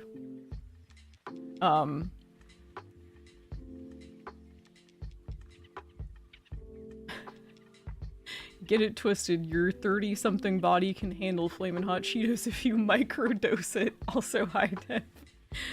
Microdosing hot Cheetos, is that even possible? I don't think that's possible for me. I'd rather just abstain entirely because they're too fucking good to stop. Like, it's just gonna, like...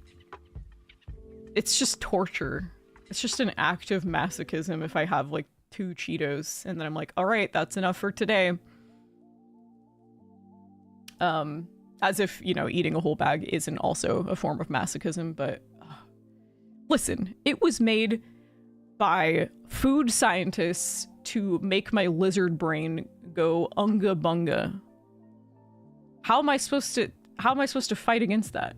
Scientists, like, formulated it to be that delicious. Like, how am I supposed to resist? It's not possible.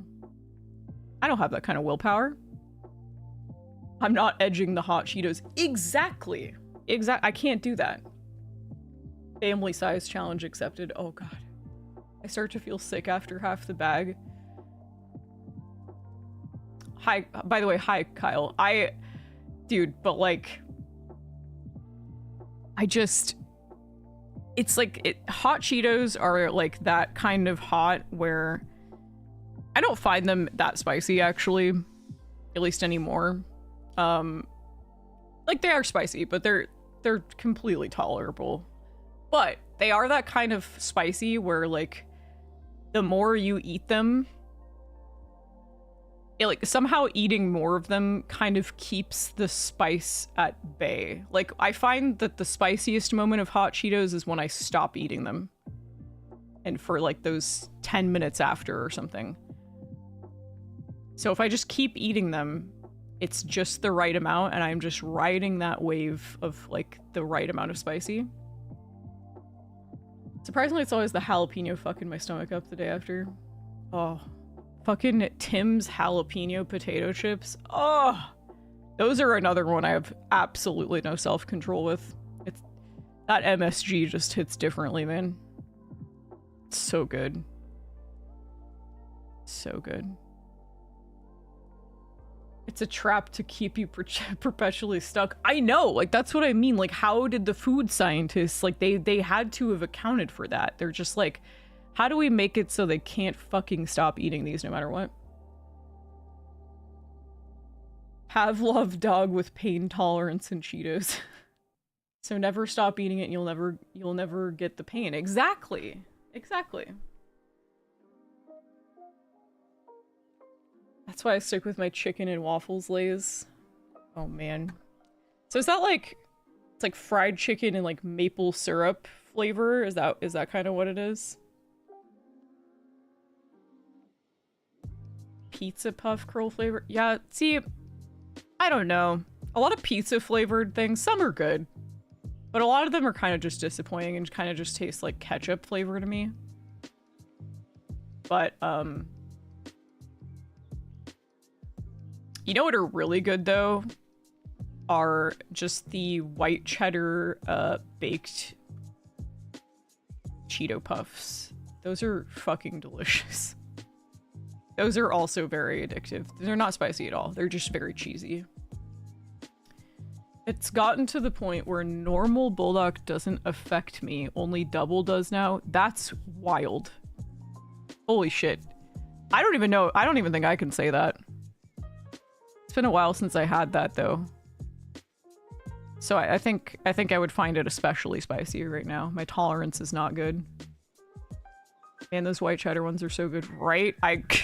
Unfortunately, I introduced those to Ray and she was like, what the fuck? These are so good. Yeah, they're fucking delicious. You know what's kind of gross, but also I like it, is the, I totally get why people don't like it, though. But the Bulldog, that brand, is Bulldog the brand? Is that it? But it's like it's the what is it? Carbo? The carbonara one? Yeah, Bulldog carbonara. It's like got like milk and cheese in it, and I can totally understand why someone would think that was gross, but I actually really like it. I fuck with it too. I don't know. I think it's good.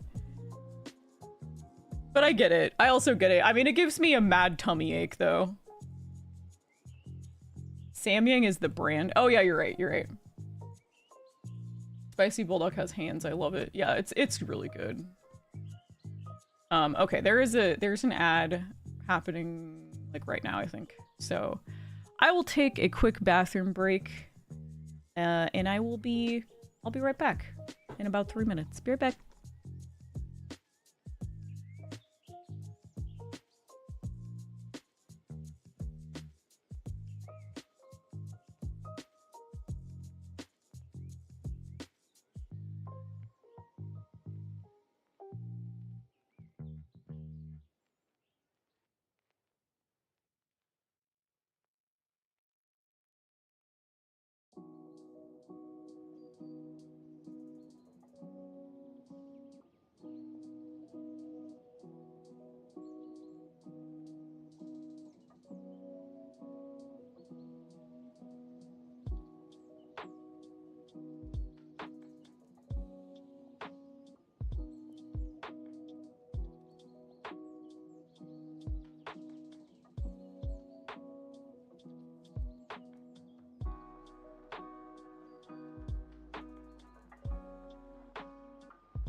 Okay.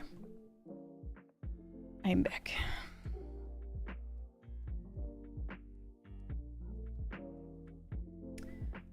Oh, Dante left? Okay. Well, Dante's probably not here, but farewell, Dante. Good luck. Thank you, guys. I want to see how many flavors of Bulldog there are now. Amazon. I could fuck up a bowl of ramen right now. Oh, that sounds really good. Okay, so there's spicy chicken ramen, cream carbonara. That's what I was talking about. There's... Oh, right. There's habanero lime, which I wonder what that's like. Oh, they have a tom yum. Got the spicy one. They have quattro cheese. They have... What is this one? A lot. I was just looking, like 15. Let's see.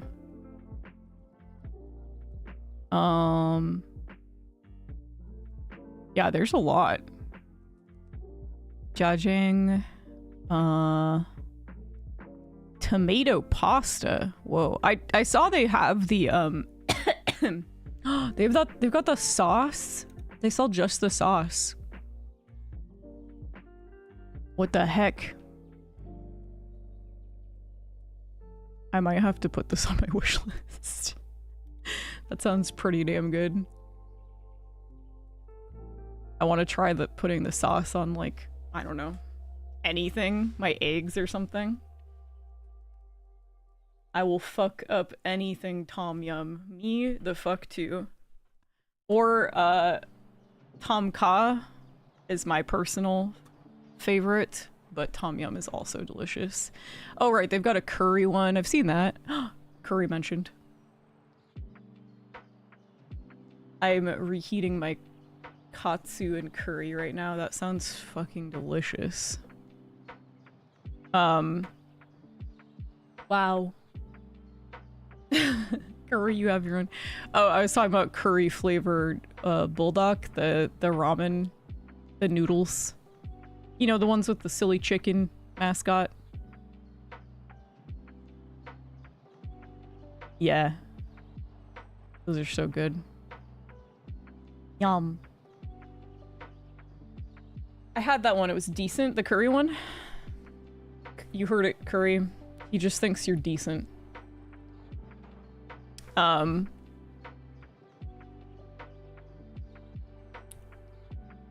think you're fantastic. I think you're wonderful. Beyond decent. No, I'm just kidding. No, I'm just kidding, Kyle. I'm kidding, Kyle. No. We're just making a joke. I know you're talking about the curry flavor one. It's okay. No worries. Also, that reminds me, I have some curry blocks I can throw into instant noodles for fast curry nudes. Dude, curry nudes? Whoa. That's crazy. Word it here. Ayo.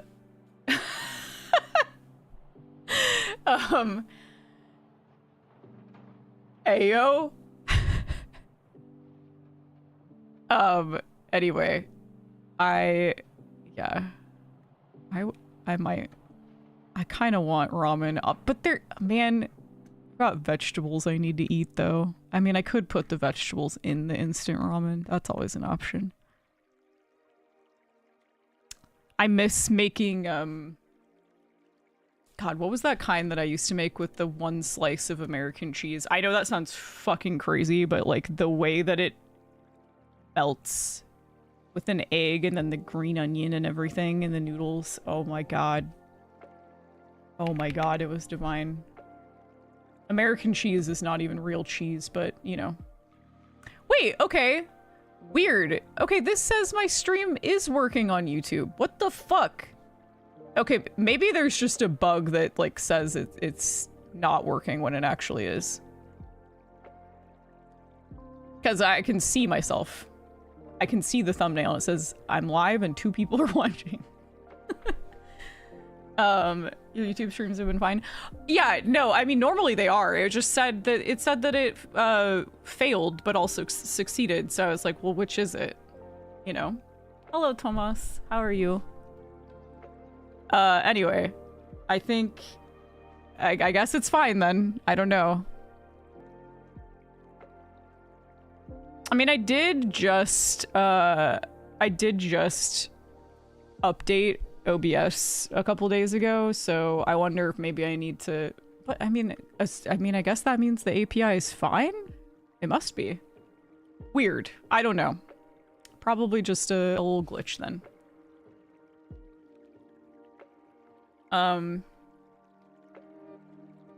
It failed to succeed or succeeded in failing. I guess. I don't know. I mean, I guess it worked.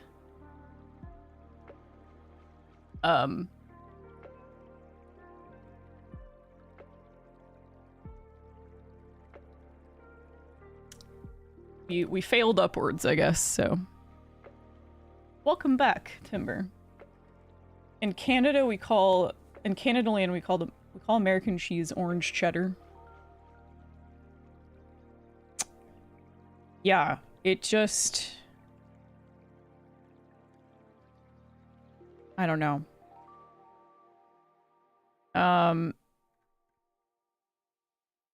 God, what are these recommendations? When I'm logged into my... I watched like a video for a single sort of like, I don't know, like life hack, like inspirational video one time on my YouTube feed on my VTuber account, and that's like all my front pages now. It's just like, if you can spare me 10 minutes of your life, you'll get back 10 years. And I'm just like, please stop. My whole front page is just inspirational, like, grind set videos now, I think. It's... Yeah. Honestly, American cheese, not bad. I mean, nothing can beat American cheese when it comes to melting. It's just, on its own, it's disgusting. Like, just a straight up slice of American cheese is foul. Cold, unmelted.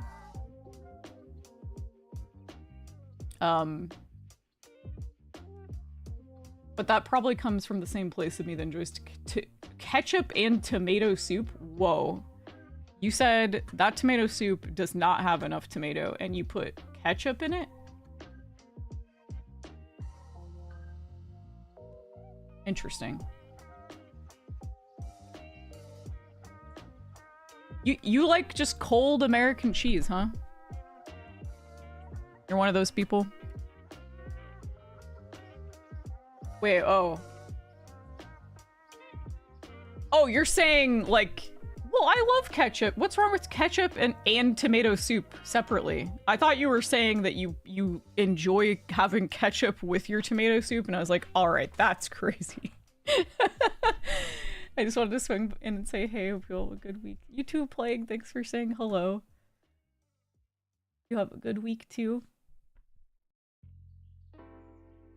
Okay, I see. I mean, tomato soup and ketchup are great, like, separately. I would not... I mean, I guess you could put them together. I would not do that. Ketchup's not held in high esteem in the world at large. I like it. I think it's great. I know mayo is controversial, but I thought ketchup was pretty, well liked. Spicy tomato soup with some Gouda and Swiss grilled cheese. Oh, stop. Sounds so good. I would destroy a grilled cheese.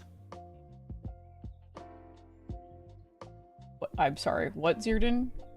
It's great for that. Don't heat it up too high or it pisses oil. What the fuck? Are you talking about American cheese? I guess it does, yeah. The bindings, like, separate. Proper American cheese from the deli is not bad. Kraft singles, on the other hand, I'd rather snort dried and ground up. Oh my god, not the fermented herring. Surströmming or whatever. Trader Joe's has some decent American cheese slices. I'd much rather have that than Kraft. But yeah, I mean, like, nothing melts like American cheese, so it's really good for that, which is why it's so good in this particular kind of ramen. I realized I was gonna like look for that, and then I just saw my front page of like inspirational video thumbnails, and I completely got distracted. Very cool. Okay, let's see here.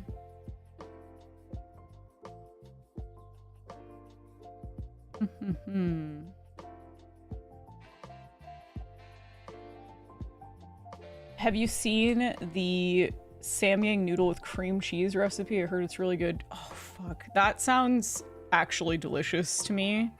I love cream cheese with my entire being. However, I could imagine the tummy ache that would give me would be crazy, probably.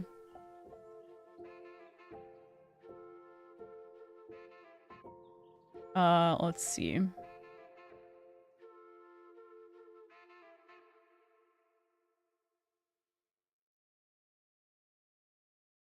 Laugh my fucking ass off. World-ending tummy ache.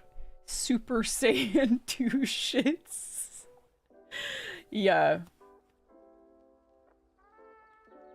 Yeah. Yeah, no, sometimes it is worth it. It is worth the tummy ache. There have been plenty of times I've just been like, I'm probably gonna regret this later, but right now, I know I won't.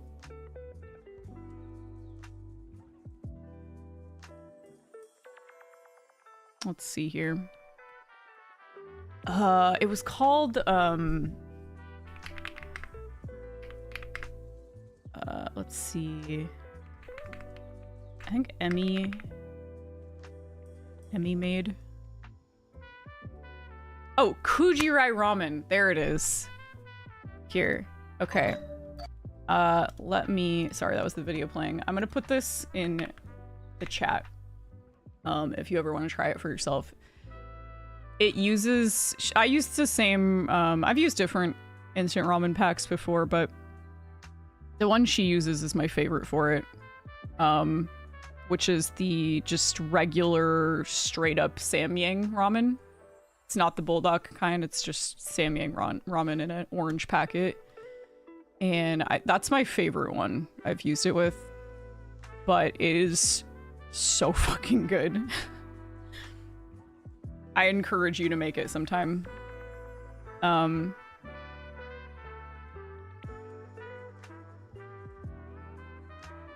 It might give you a tummy ache, maybe. It might, but...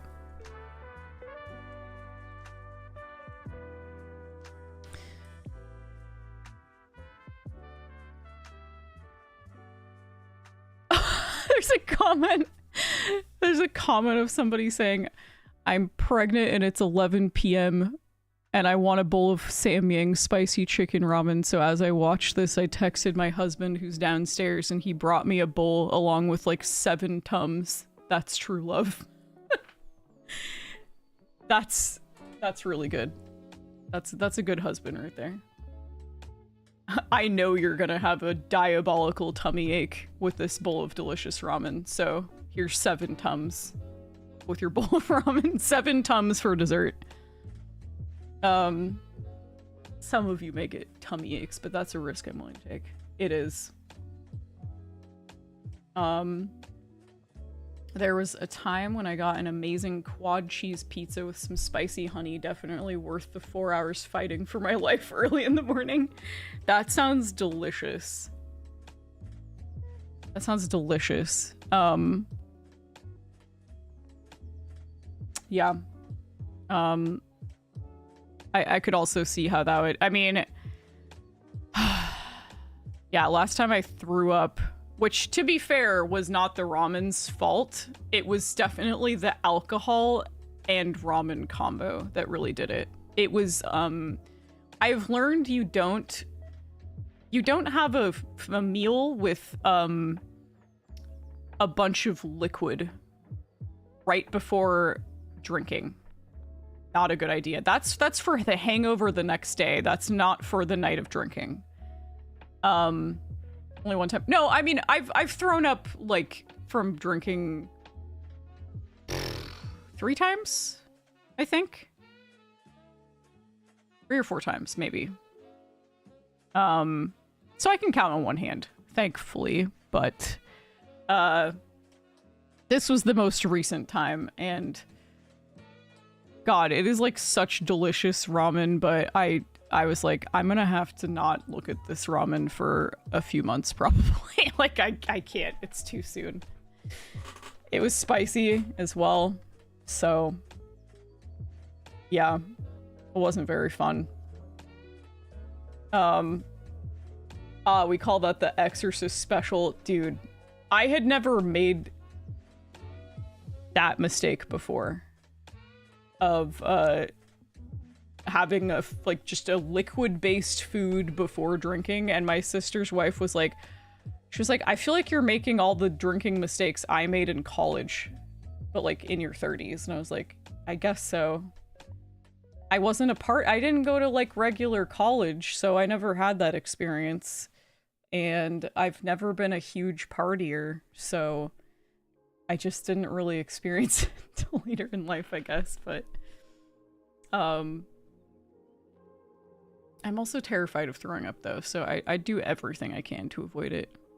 Even if the relief is immediate, I just hate it so much. I'm very jealous of people who can just like, bleh, and then they're fine. Just get it out of the way. It's the worst. I hate it so much. Don't know why. I mean, it is a very real phobia, but it's not a very logical one, I guess. Okay, I have to not look at this ramen anymore. It's making me really hungry. I suppose it is almost my dinner time. But yeah, Exorcist special, don't do that. Take it from me. I didn't realize that was like, what's the word? Like a cardinal sin of drinking. Like, don't have ramen right before you drink. If you're gonna have, like, you know, several drinks. If you're just gonna have like a beer or like a cider or something, just one drink, I think that's fine. But just not that though. But we all have logical phobias. It's true. It's true. Have things that soak up liquids instead. Yes. Like potatoes, bread. Like, you gotta have carbs. You gotta have carbs before you drink. That is a must, I've learned. So yeah, I'll never make that mistake again. Ever. My God, what a weird... When I looked up ramen, the like bulldog ramen on Amazon, there's just like a fucking like K-pop star like ramen commercial. This makes me so uncomfortable. It's just like a guy watching a woman eat, like it's just close-ups of her eating ramen, and he's just like fucking staring at her eating the ramen. Oh, I see. He was looking at the ramen, not the woman. Okay, I got it. Sometimes you gotta make a mistake to learn if it is one.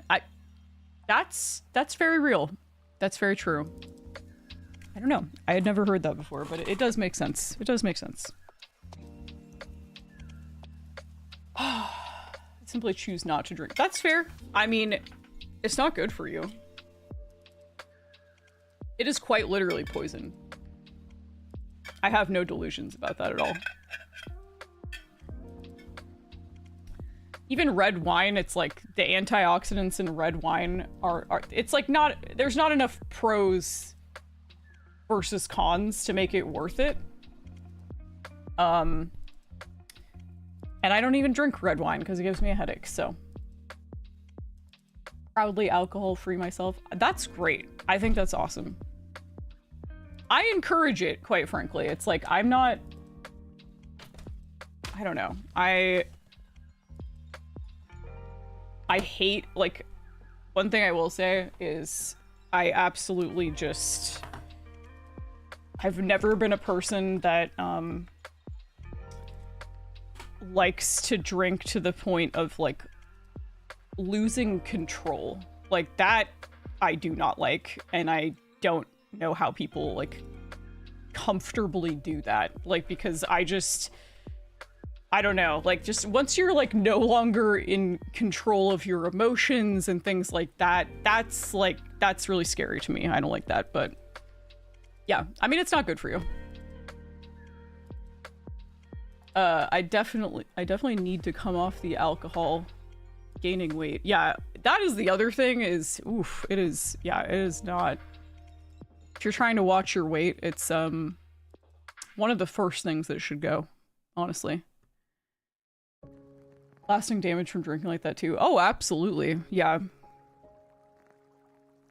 Yeah. I'm a fan of having like a couple glasses of wine. That's like my ideal point.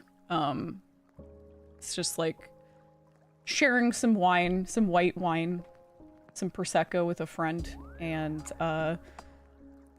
that's a good time for me, but yeah, I don't know. I knew like, I don't know, like, I think alcoholism culture is very normalized, especially in America. And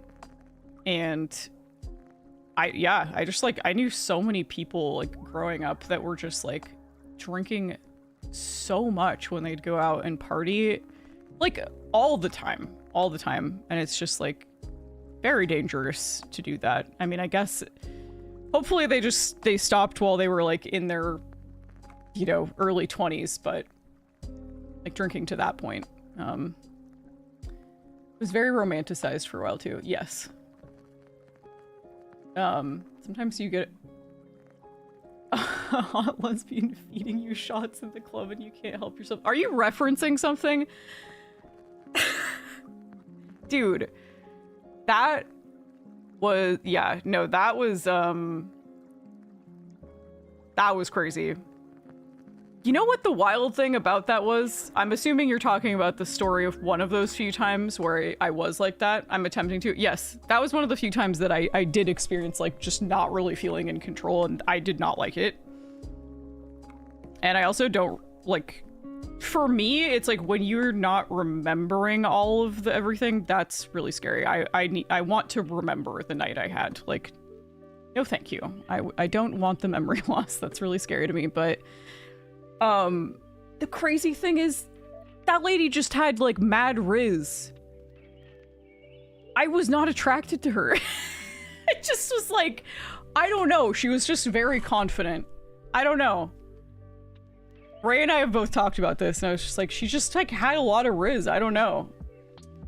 Like, not either of our types, but I don't know. She had the charisma. She had the confidence. And she kept buying us expensive ass drinks. And I just was like, in this economy, like, just had the aura locked down. Oh, for sure. Some people are confident and persuasive. Yeah, it's just like, oh, you're handing me like $12 cocktails, like, for free? Okay. But, I mean, and of course, like, we never were out of sight of like the drinks, and like I remember Ray was like, she would make sure to go over and like while they were being ordered, and then she would take the drinks, and they would never like leave our hands. But still, yeah, it turns out you can pretty easily have way too much when they're just being handed to you like that. So yeah, no, that was not I was having fun in the moment, but that was a crazy hangover to have. I've only had a few hangovers in life, and I can't do it. I can't. It's not good. So boom, shots now. Oh, I can't do shots though. I can't. My body like instantly rejects shots. I just can't do it. I don't know. Like even ones where it's like flavored and it like tastes better. I don't know what it is. I mean, I guess maybe partially a psychological thing. That might be for the better. It is. It is. Yeah, no, I've never been a shot person ever. And I'm a lightweight, so it is definitely for the best. I just want like a yummy cocktail. I don't know. But shots are a no.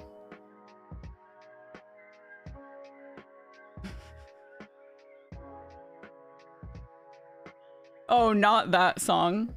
Yeah. Yeah, no, I've never identified with the shots song because it's never been me. Is it? I don't know. It probably. It could be. You could tell me, and I wouldn't debate it because I actually have no idea. I've resigned to pretty much only enjoying fruity drinks. You have to keep peach mojitos away from me or I'll keep drinking. That's based. That's based.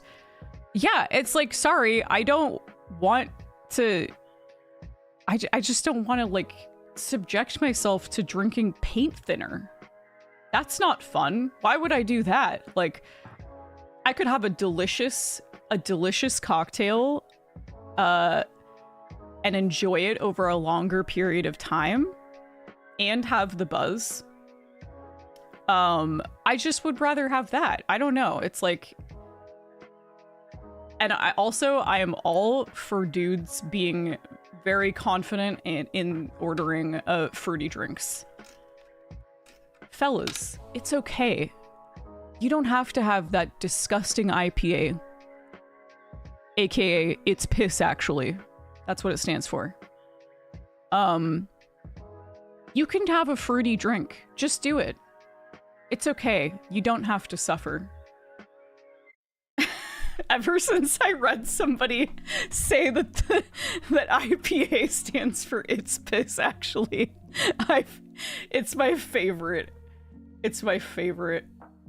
I'll never be able to think of it as standing for anything else. Only if my fruity drink comes with 2 umbrellas. That's fair. You can have your fruity drink with 2 umbrellas. You could have 3. Live a little. Nothing wrong with that. Yeah, mojitos are delicious. Peach mojito, though, that sounds really good. IPAs used to fuck me up so bad. One time it gave me arrhythmia. What? That's terrifying. That sounds more like something Four Loko would do. I've had like 2 Four Lokos in my life, and both were before they like legally had to weaken them. I was about, I don't know, 18, 19. And it was like, I can see why that had to be legally changed. That was fucking diabolical. The amount of caffeine to alcohol ratio in that could kill somebody for sure. And it has. Peach and citrus mojitos are my true weakness. I love peach flavor stuff. I had I had a really delicious cocktail.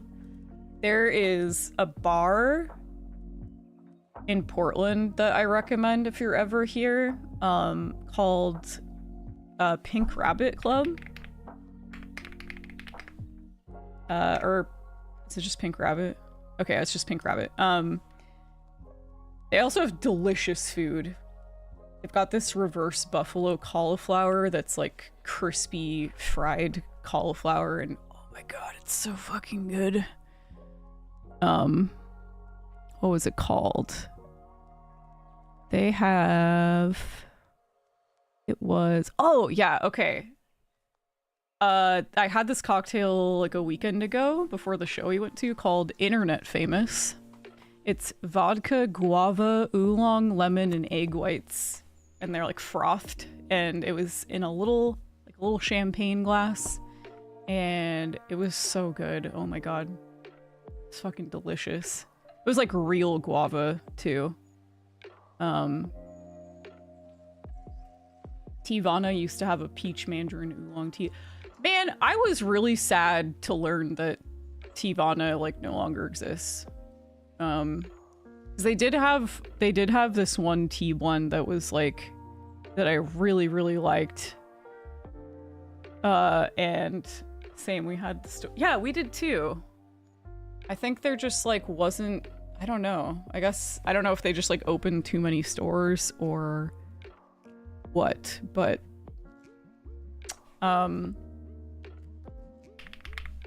what was that called? Was it a peach one? Oh yeah, it was Peach Tranquility. That one was so good. I did find like a store that makes tea blends that are like their exact formula, or like not formula, but their blends or whatever. It was really good, or it sounded really good, but the Peach Tranquility, the OG, was really good. Oh, I've seen those too. I think the Amazon has them. Do they? Let me look at this.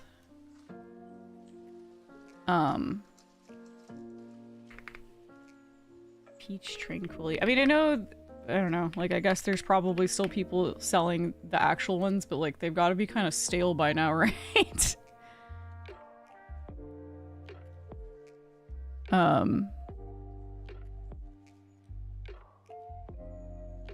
Peach and orange. Yeah, because there are people like selling the actual Teavana brand, but like, how long have they been out of business now? I don't know if I trust that. But anyway, yeah, that was a good flavor. Wonder what happened. I wonder why they went out of business. It smelled so good in there. I remember that. Oh, okay. I did find Plum Deluxe Loose Leaf Herbal Tea Tranquil Peach Blend with Chamomile Peach and Pineapple. Let's see. I was trying to see if anyone said it was a good dupe or not, but...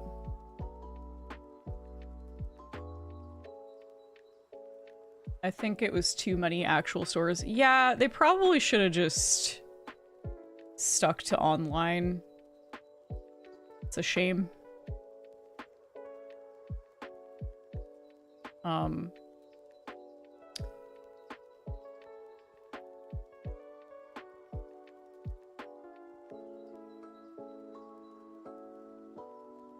Yeah, they were owned by Starbucks and they couldn't keep up with the mall locations, so they closed them down. Man! Fucking Starbucks, man. Isn't it, like, wild to think of, like, how much Starbucks has changed?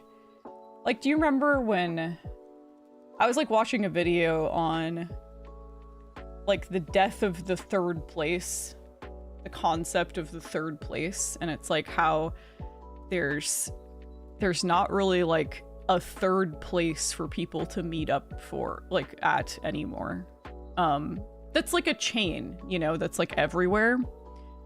Like, it used to be that you can meet people at, like, a Starbucks instead of, like, going to somebody else's house or, like, going to each other's houses. And there, you know, you could always find a Starbucks everywhere. And now it's, like, so many of them don't even have furniture. There's so many of them that it's just, like, you are just coming in to pick up your order, essentially. And there's, like, a few chairs. Maybe a table or two. And it used to be, like, a whole ass living room, basically. Like, there's, like, sofas and, like, yeah, it's like a fast food joint now. That's what it is.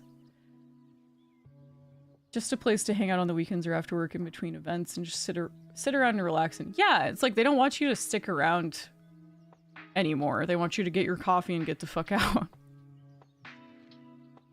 I'm at least glad that, like, I mean, here there is no shortage of, like, really good coffee shops that are, like, not big chains that still have that vibe, but you know, it's like, it was the fact that there were so many Starbuckses, and, like, there was always one you could meet at somewhere nearby.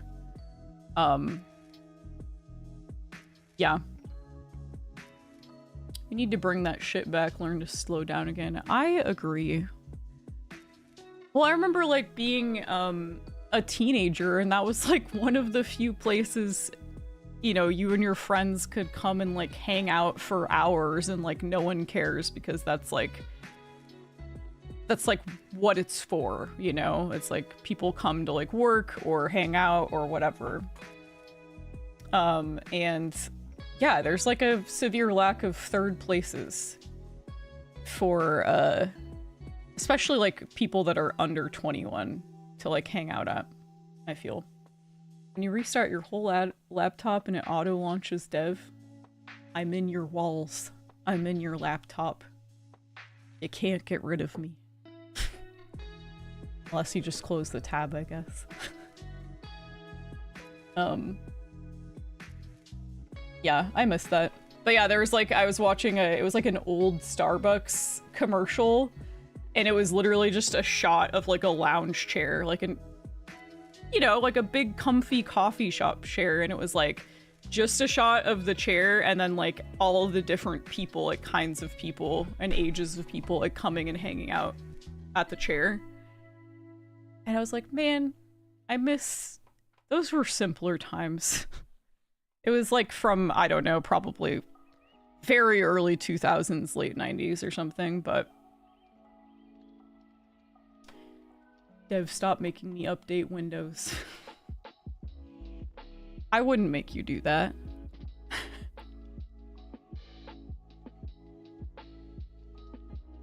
I'm feeling nostalgic now. I know. Yeah. Seeing that commercial made me very nostalgic for you. I'm just like, man, it's changed so much now.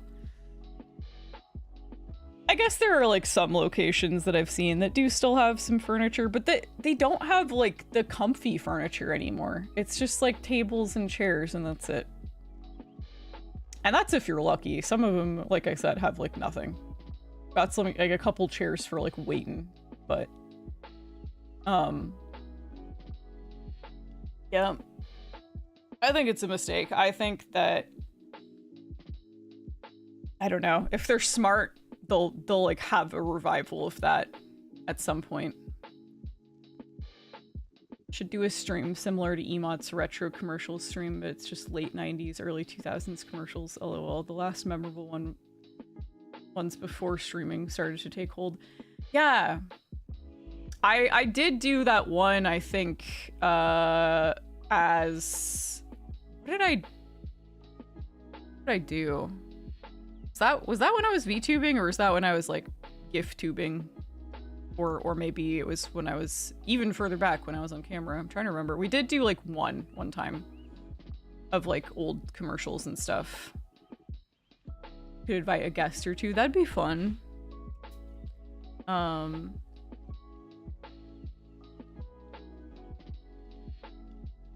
see.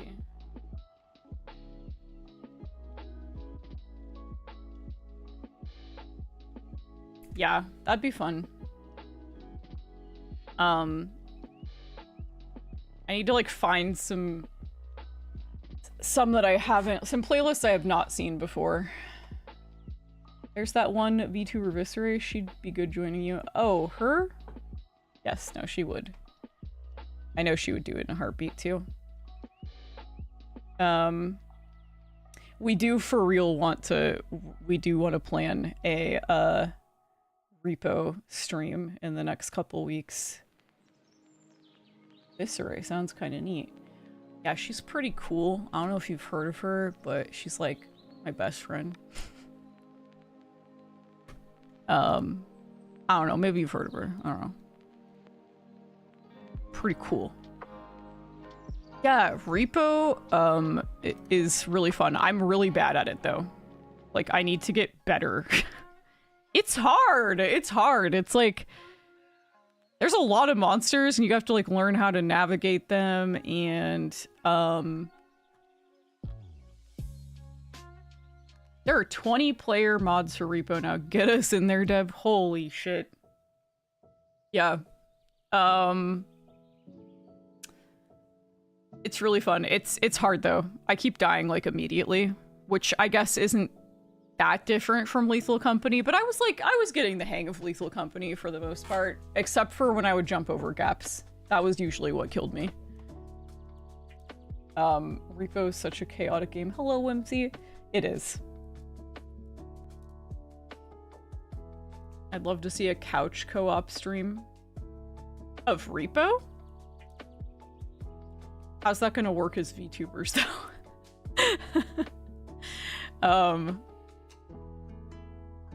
It's so good. Friends and I got, I think, 7 or 8 deep, and the amounts get so high you can't really mess up breaking items.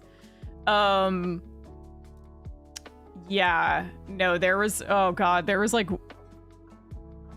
one round where everybody else, or like Ray actually got, I'm trying to remember, there was like a couple people left, and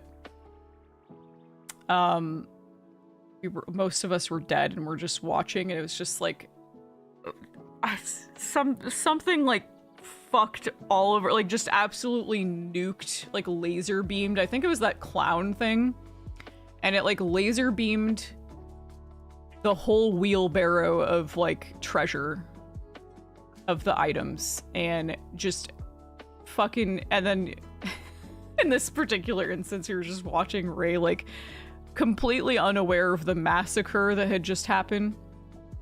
And she just like walks into the room, and it's like right outside of like where the ship was, like where you have to go back to, and like the weigh-in point and everything. And there were just like 5 heads on the ground, and she's like, what happened? She's like blissfully unaware, just trying to gather shit.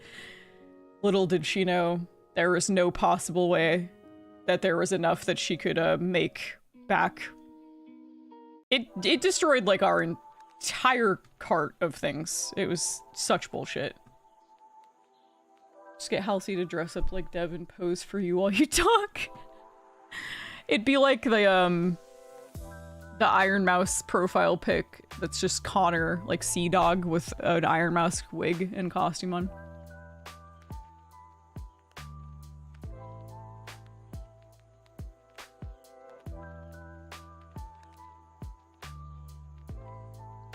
Ray just absent-mindedly bringing in the small trophy, fire and death. Well, she realized when she saw her, it was very quiet, and she was like, hello?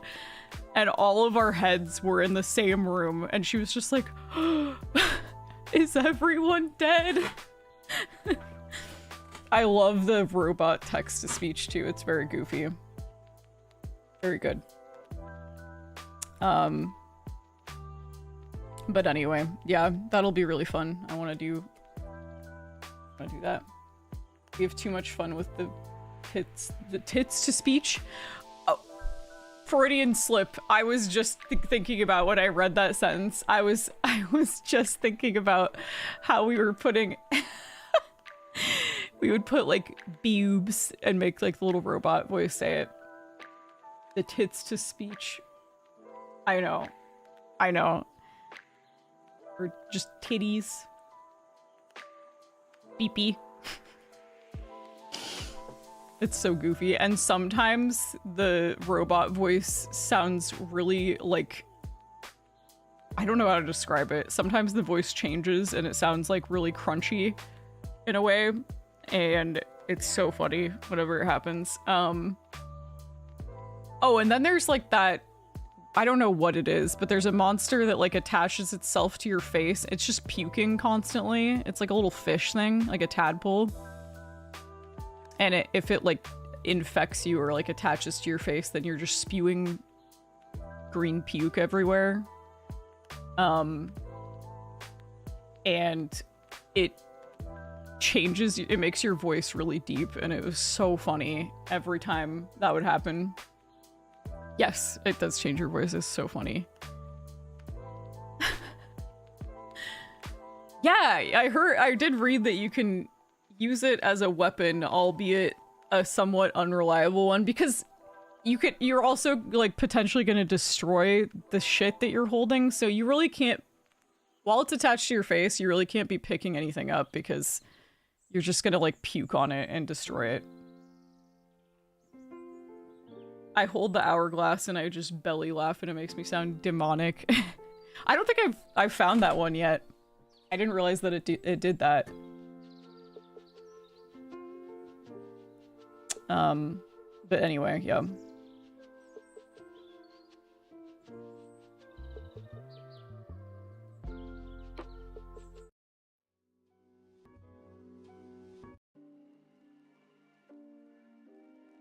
I'm going to my own lo-fi playlist. Let's see. Oh, what happened to these ones? There's like 3 of them that are no longer available. That's rude. Oh my god, wait, no, there's like several. Why?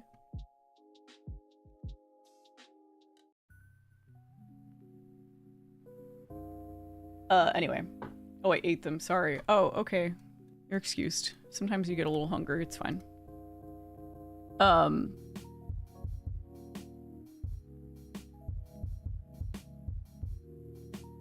Wait, no, not this one. Yes. Yes. Okay. I like the jazzier lo-fi. That's my preference. But sometimes I'll just put on a playlist that isn't mine because it's easy. Yes. Oh, it slows down everything. Movement, speech, and speed. Oh, okay. That's fun. I haven't found that one yet. It's an item? Designate one person as the puker and have everyone else pick up items. Yeah, I did wonder if that would be like a good strategy.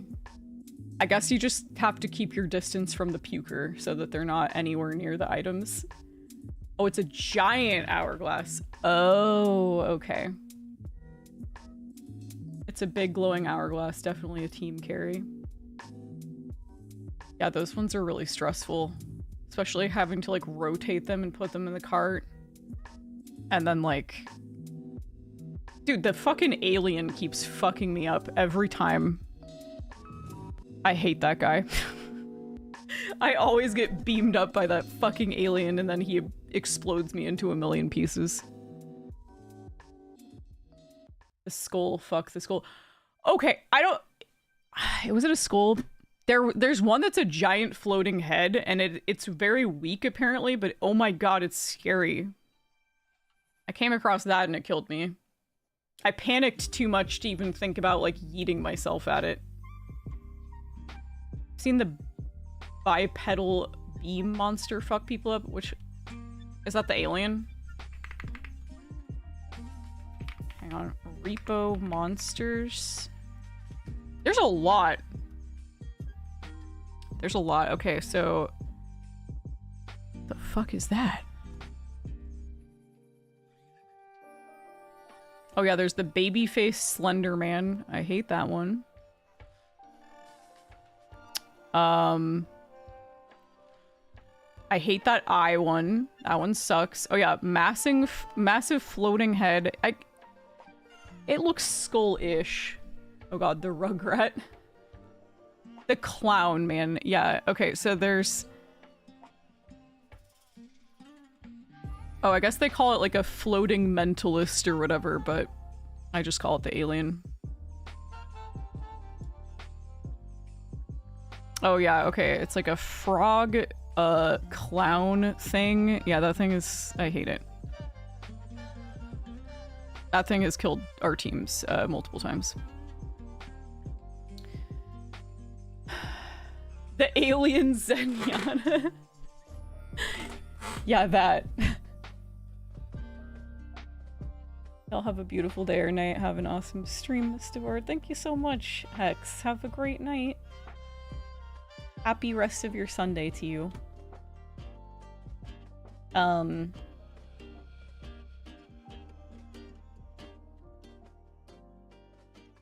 Let's see here.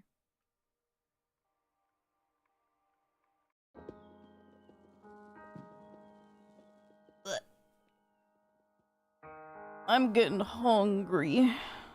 I don't know what I'm gonna eat though. Been thinking about ramen this whole time. I guess I could put stuff in the ramen, but Oh, also, if you get the shadow child with another monster, it sucks. Yeah. I haven't, there's like a scary baby. I haven't come across that one yet. I don't look forward to that though.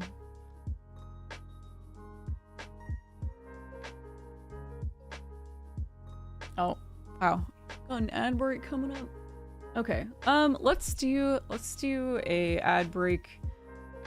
And then I think we'll kind of talk about our plans for the week maybe and wind down. 'Cause I'm getting pretty hungry. All right, we'll do a quick ad break. You'll figure out what I'm gonna eat, and then we will be right back in a few minutes.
Normally I would just snooze the ads so that I could just wrap up, but they I guess you only get 3 like ad skips, or not skips, but like where you can postpone it. I think you only get 3 of them a week, actually, which is really stupid. Because I used them all last stream, and I still don't have any, so you can't. I think so, yeah, where you can suppress the ads or like delay them. You can delay them for like 5 minutes. And I guess I used all 3 for the week because they're still not there. It still is acting like I don't have any, so I guess I don't. I swear it used to be like per stream. I'm almost positive that it was. So I don't know, but apparently not anymore. It is. Is it 3 snoozes per week? I thought it was 3 per ad break. I feel like you did it all the time every stream. I know! Wait, we've touched on this before, have we? Time is a flat circle. That doesn't surprise me. Anyway, I swear to God, though. I'm covered in cat hair. I picked up Nori.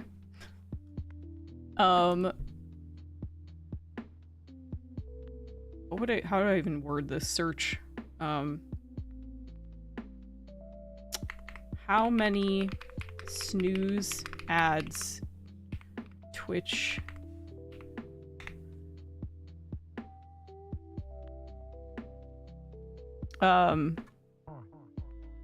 let's see,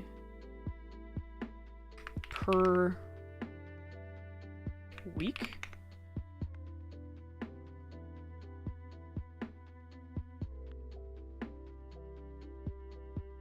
I don't know. I can't find.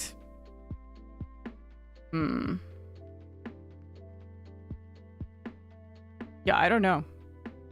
It's just talking about like pre-rolls and stuff. It's not talking about that. Nori looked like she ate a loaf of bread in that hole in that picture you posted of her. I know! Why does she look huge? She literally is shaped like a loaf of bread in that picture. She's a normal-sized, healthy weight. I don't know why she looks so bodacious there, but it's a skill and a blessing, honestly.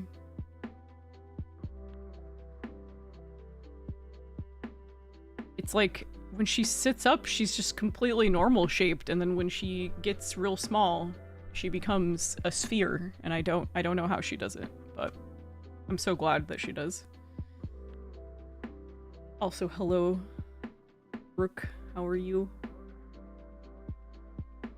I heard / saw that we're doing like a Castlevania watch party on Mondays. That's exciting. You're watching let me look at this. Watch the first 3 seasons of Castlevania. Yeah, I've watched seasons 1 and 2. It's been a long time though. But yeah, I do want to catch up on it.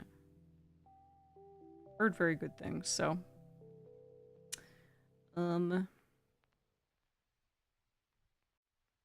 oh hell yeah. Yeah. It'll be fun. We haven't done like a watch party in a long time for anything really. At least not in person, for sure.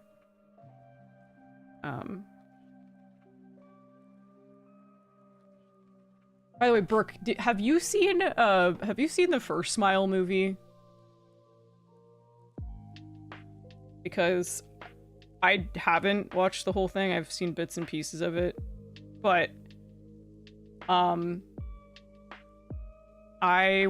we watched the second one last night and it was fucking crazy.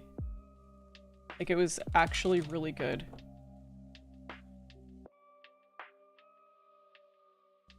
Oh my, there were scenes in that though where I was just like, Ray and I were fucking dying because it was like the secondhand embarrassment was so extreme and uncomfortable. I think it was just like the actress was really good at like selling the emotions that she was meant to portray, and it was just like, I really loved the creepy dancer scene. Dude, that was so cool. That was so cool with the backup dancers. That was really unnerving. And I loved that it wasn't, I don't know. I liked that they didn't really have jump scares so much. Like it was just like really disturbing shit. And that was the horror enough. Like they didn't need to rely on like cheap jump scares this time. And I really appreciated that. They leaned more into atmosphere. Yes. It was really good. It was the same director for both movies. Just unnerving smiles. Yeah, which it works. It is unnerving. That like isn't that I think that comes from like when someone has like their eyes open really wide and they're smiling like really big. It's like part of your chimp brain, because monkeys do that when they're trying to appear like intimidating and scary. They like bare their teeth at you and open their eyes really wide. And it just like triggers the fear response. It's like uncanny. Yes, very much so. Either way, though, holy shit, it was really good. And it was brutal. And the what happens at the end, you're just like, oh god. Because of the way the curse works, you're just like, oh no. It was excellent. Excellent at building dread and also just like fucking with your perception of reality. Really good. Highly recommend. I think they had like a much bigger budget this time, but like the camera work was great. The cinematography was great. Really cool shots. Just very strong all around. Alistair! Thank you so much for the 17 months. I really appreciate it. Alistair_Gray just resubscribed for 17 months. Devora 6 Notters, Devora 6 Notters, Devora 6 Notters, Devora 6 Notters. Thank you. Hope you're doing well, Alistair. Yeah, anyway, highly recommend. That's a great one.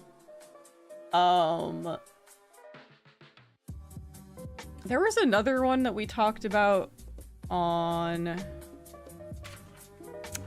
the Emot collab. All My Friends Hate Me. I think that's what it was called.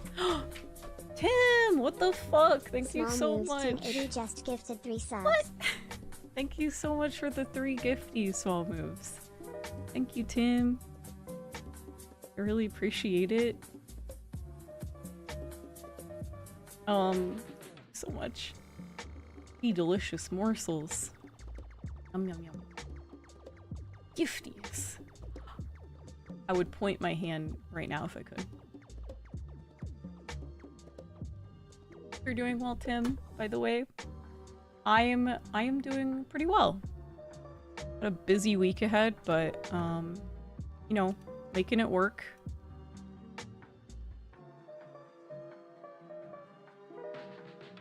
I hope you're doing well though, Tim. Thank you so much as always. You're always so generous. Very much appreciate it. All right, so like we said, plans for the week. Let me look at, I've got a bunch of new games on Steam. I think most of these are yeah, these are like detective cases or games. Which will be really fun to do more of those. I want to like do some different genres this week just to, you know, make sure no one gets burnt out on the detective stuff. So we're gonna do like an indie horror day So we're gonna try that Stardew Valley inspired horror game demo, which is called, what was it called again? It was called Welcome to Elderfield. I think we'll do Married in Red. I don't know how long the Stardew Valley sort of one is, but oh, Ghost Trick? Yeah, yes.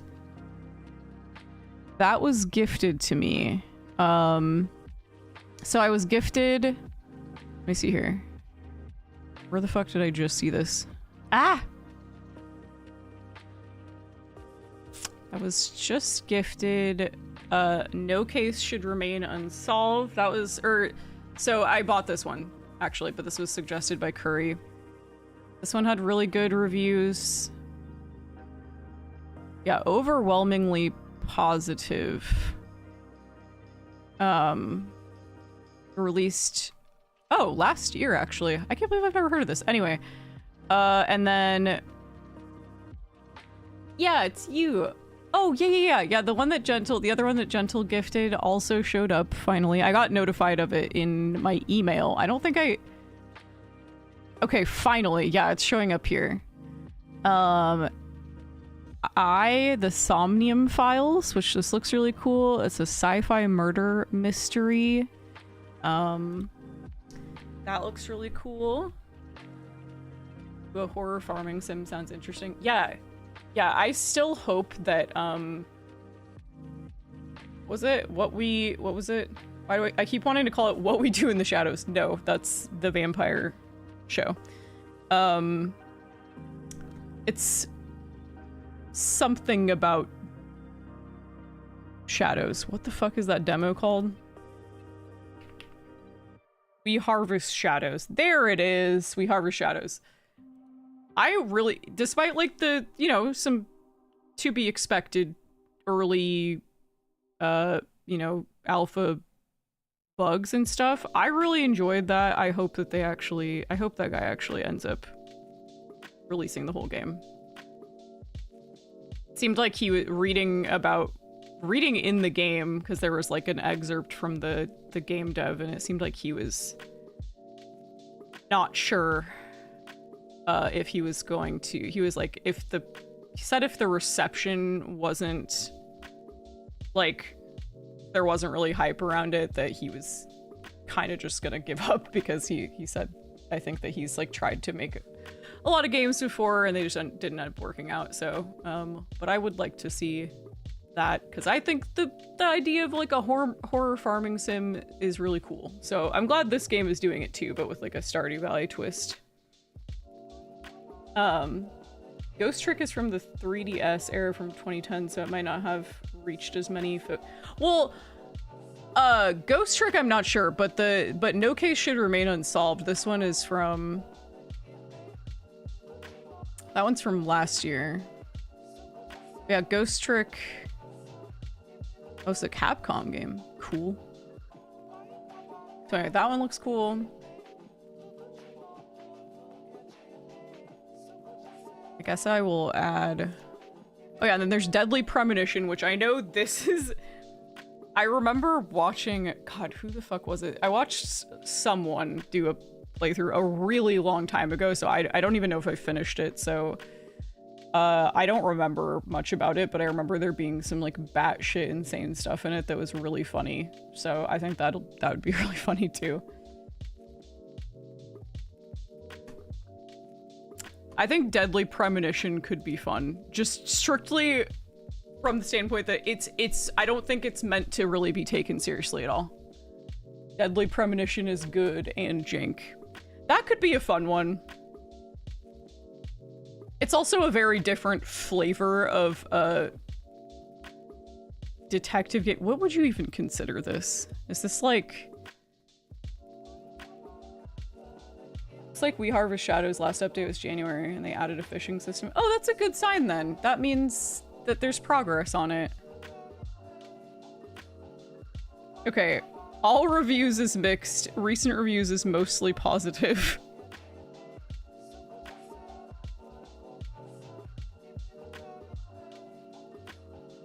Ah.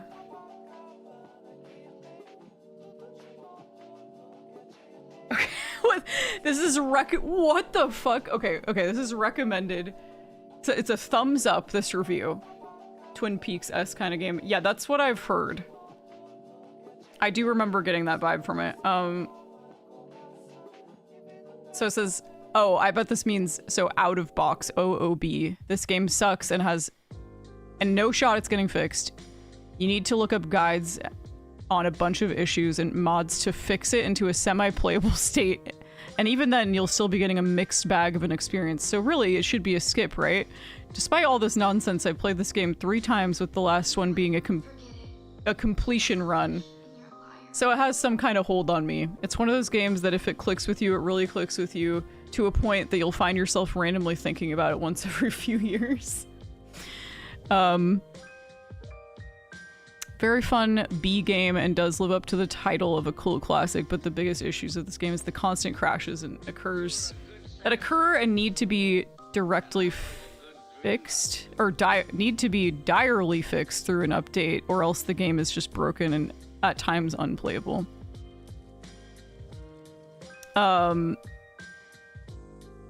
Anyway, I want to play it. I guess we could give it a shot. Let's go jank. I mean, I do remember there being really funny shit in it. That's like the only thing that's really stuck with me impression-wise. So I think it'd be a fun, like, stream game. There'd probably be a lot of good moments, but Ray couldn't get it working out of box. Oh man. Devly Premonition. Hey, that's good. I could play around with it and see if I can get it to, like... I wonder if anybody has made a... trying to think, like, it's such an old game that I wonder if anyone has made a, you know, totally legal way to play it, maybe with some mods, like, built into it already, or something like that. But that would be pretty fun. Homecoming? Oh, Silent Hill Homecoming? Is that what you're talking about? That game have a lot of jank. It did. Oh, okay. Let's see. Well, I will, I guess do some research on if I can... I'll test it out. I'll see if I can get it to work.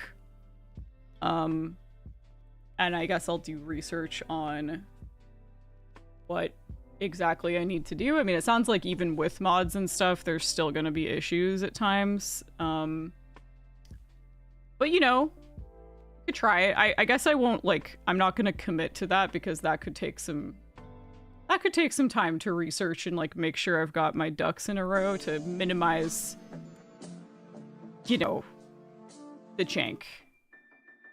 Yeah, the Steam port has several technical problems. Okay. I kind of want to Google this. Best way to play Deadly Premonition. Oh, wow, that's a commonly searched thing. Okay.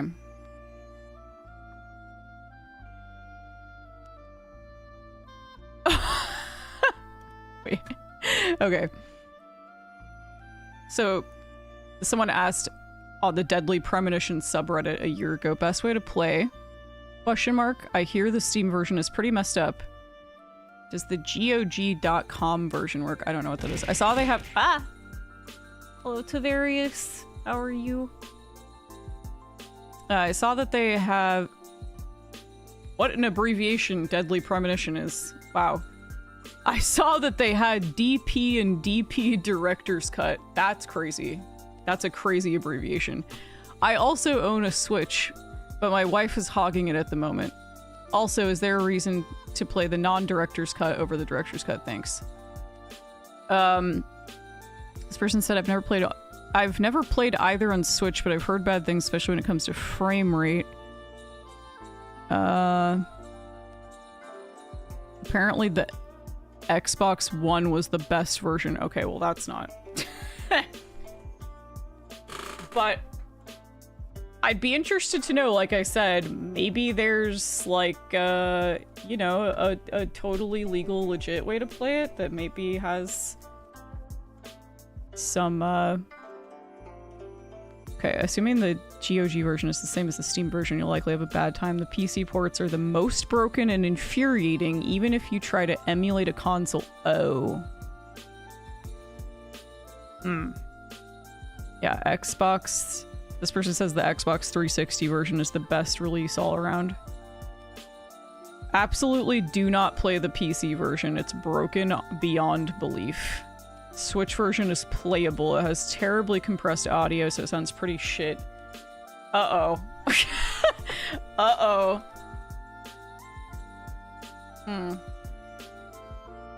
They're all piles of shit when it comes to the game, but I played on the Switch.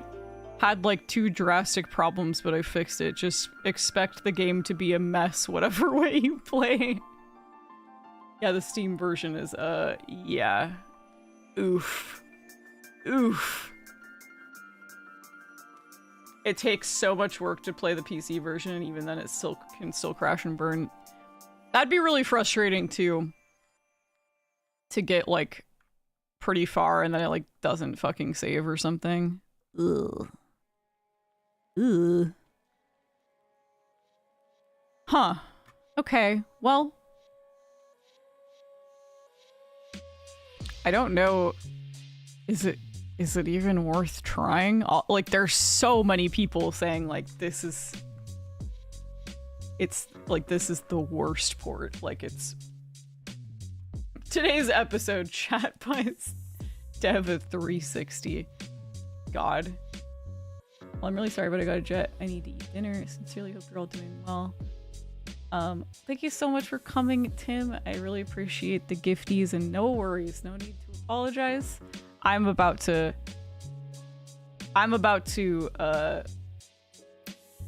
go eat dinner myself, but yeah, I ended up getting into this whole rabbit hole, figuring out if this is even possible for me.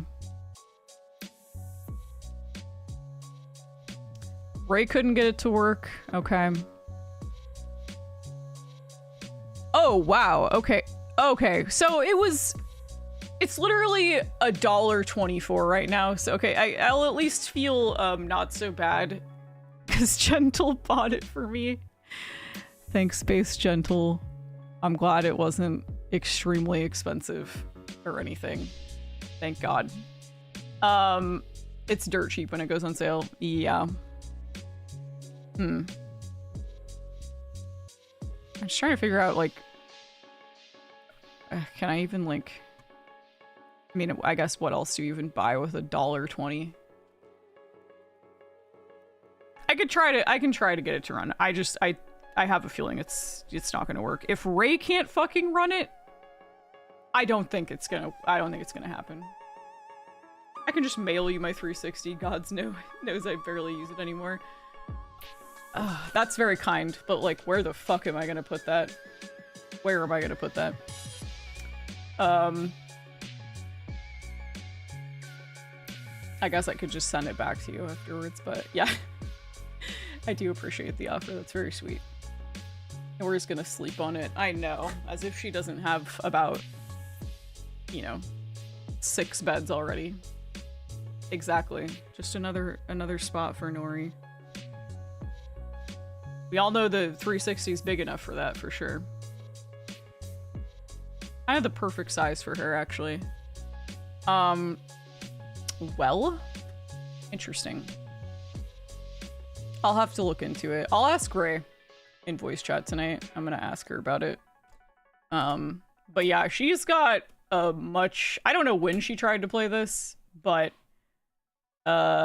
she has a much beefier computer than me, so something tells me it's not really about the performance of your computer. It's just that the game is really fucking busted. So we'll see. But yeah, so I'll fill in with some... We've got other things we can play for sure. You survived today's shift? Hell yeah. Congrats. Congratulations, Dante. But anyway. Things to ponder, yes. Which games are we talking about? Oh, I was talking about Deadly Premonition. I guess that the port for it is just, like, completely fucking busted. Like, the Steam port is just, like, borderline unplayable. So... I do really want to play it, but there are a lot of people being like, don't. It's not even worth it. But we'll see. We've got a ton that we can play. Otherwise, I'm gonna ask Ray about it. I guess chat said that she tried to play before and it did not work, so we'll see. But I've got other stuff we can play. We've got a couple indie horror games lined up for this week, and potentially we could play Echoes of Wisdom. We could start that. The Zelda game where you play as Zelda for once. I do have to find my Switch though, so I'm gonna go look for that after I get off stream and eat dinner. And if not that, there's a bunch of other games we could play. Especially if you're... Oh, never any shortage of games to play, especially if you're willing to dig into the archives. Oh yeah. No, I have a ton of games I can play. There's like so many options that it's overwhelming sometimes. It's not a bad problem to have though, for sure. I do really want to play Fatal Frame though. I did ask Ray about it on in Emot, and they said like it doesn't really matter. Like there are, I think like the second and the, I don't remember which ones they said. There's like a connection between the two, but they said it's not necessary.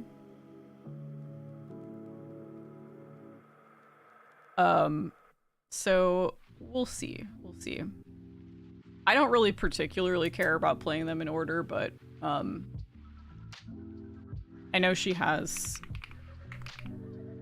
got two of them on here. She's got Maiden of Blackwater and Mask of the Lunar Eclipse, so I guess I'll ask her which one she's playing, because I think she's started a playthrough.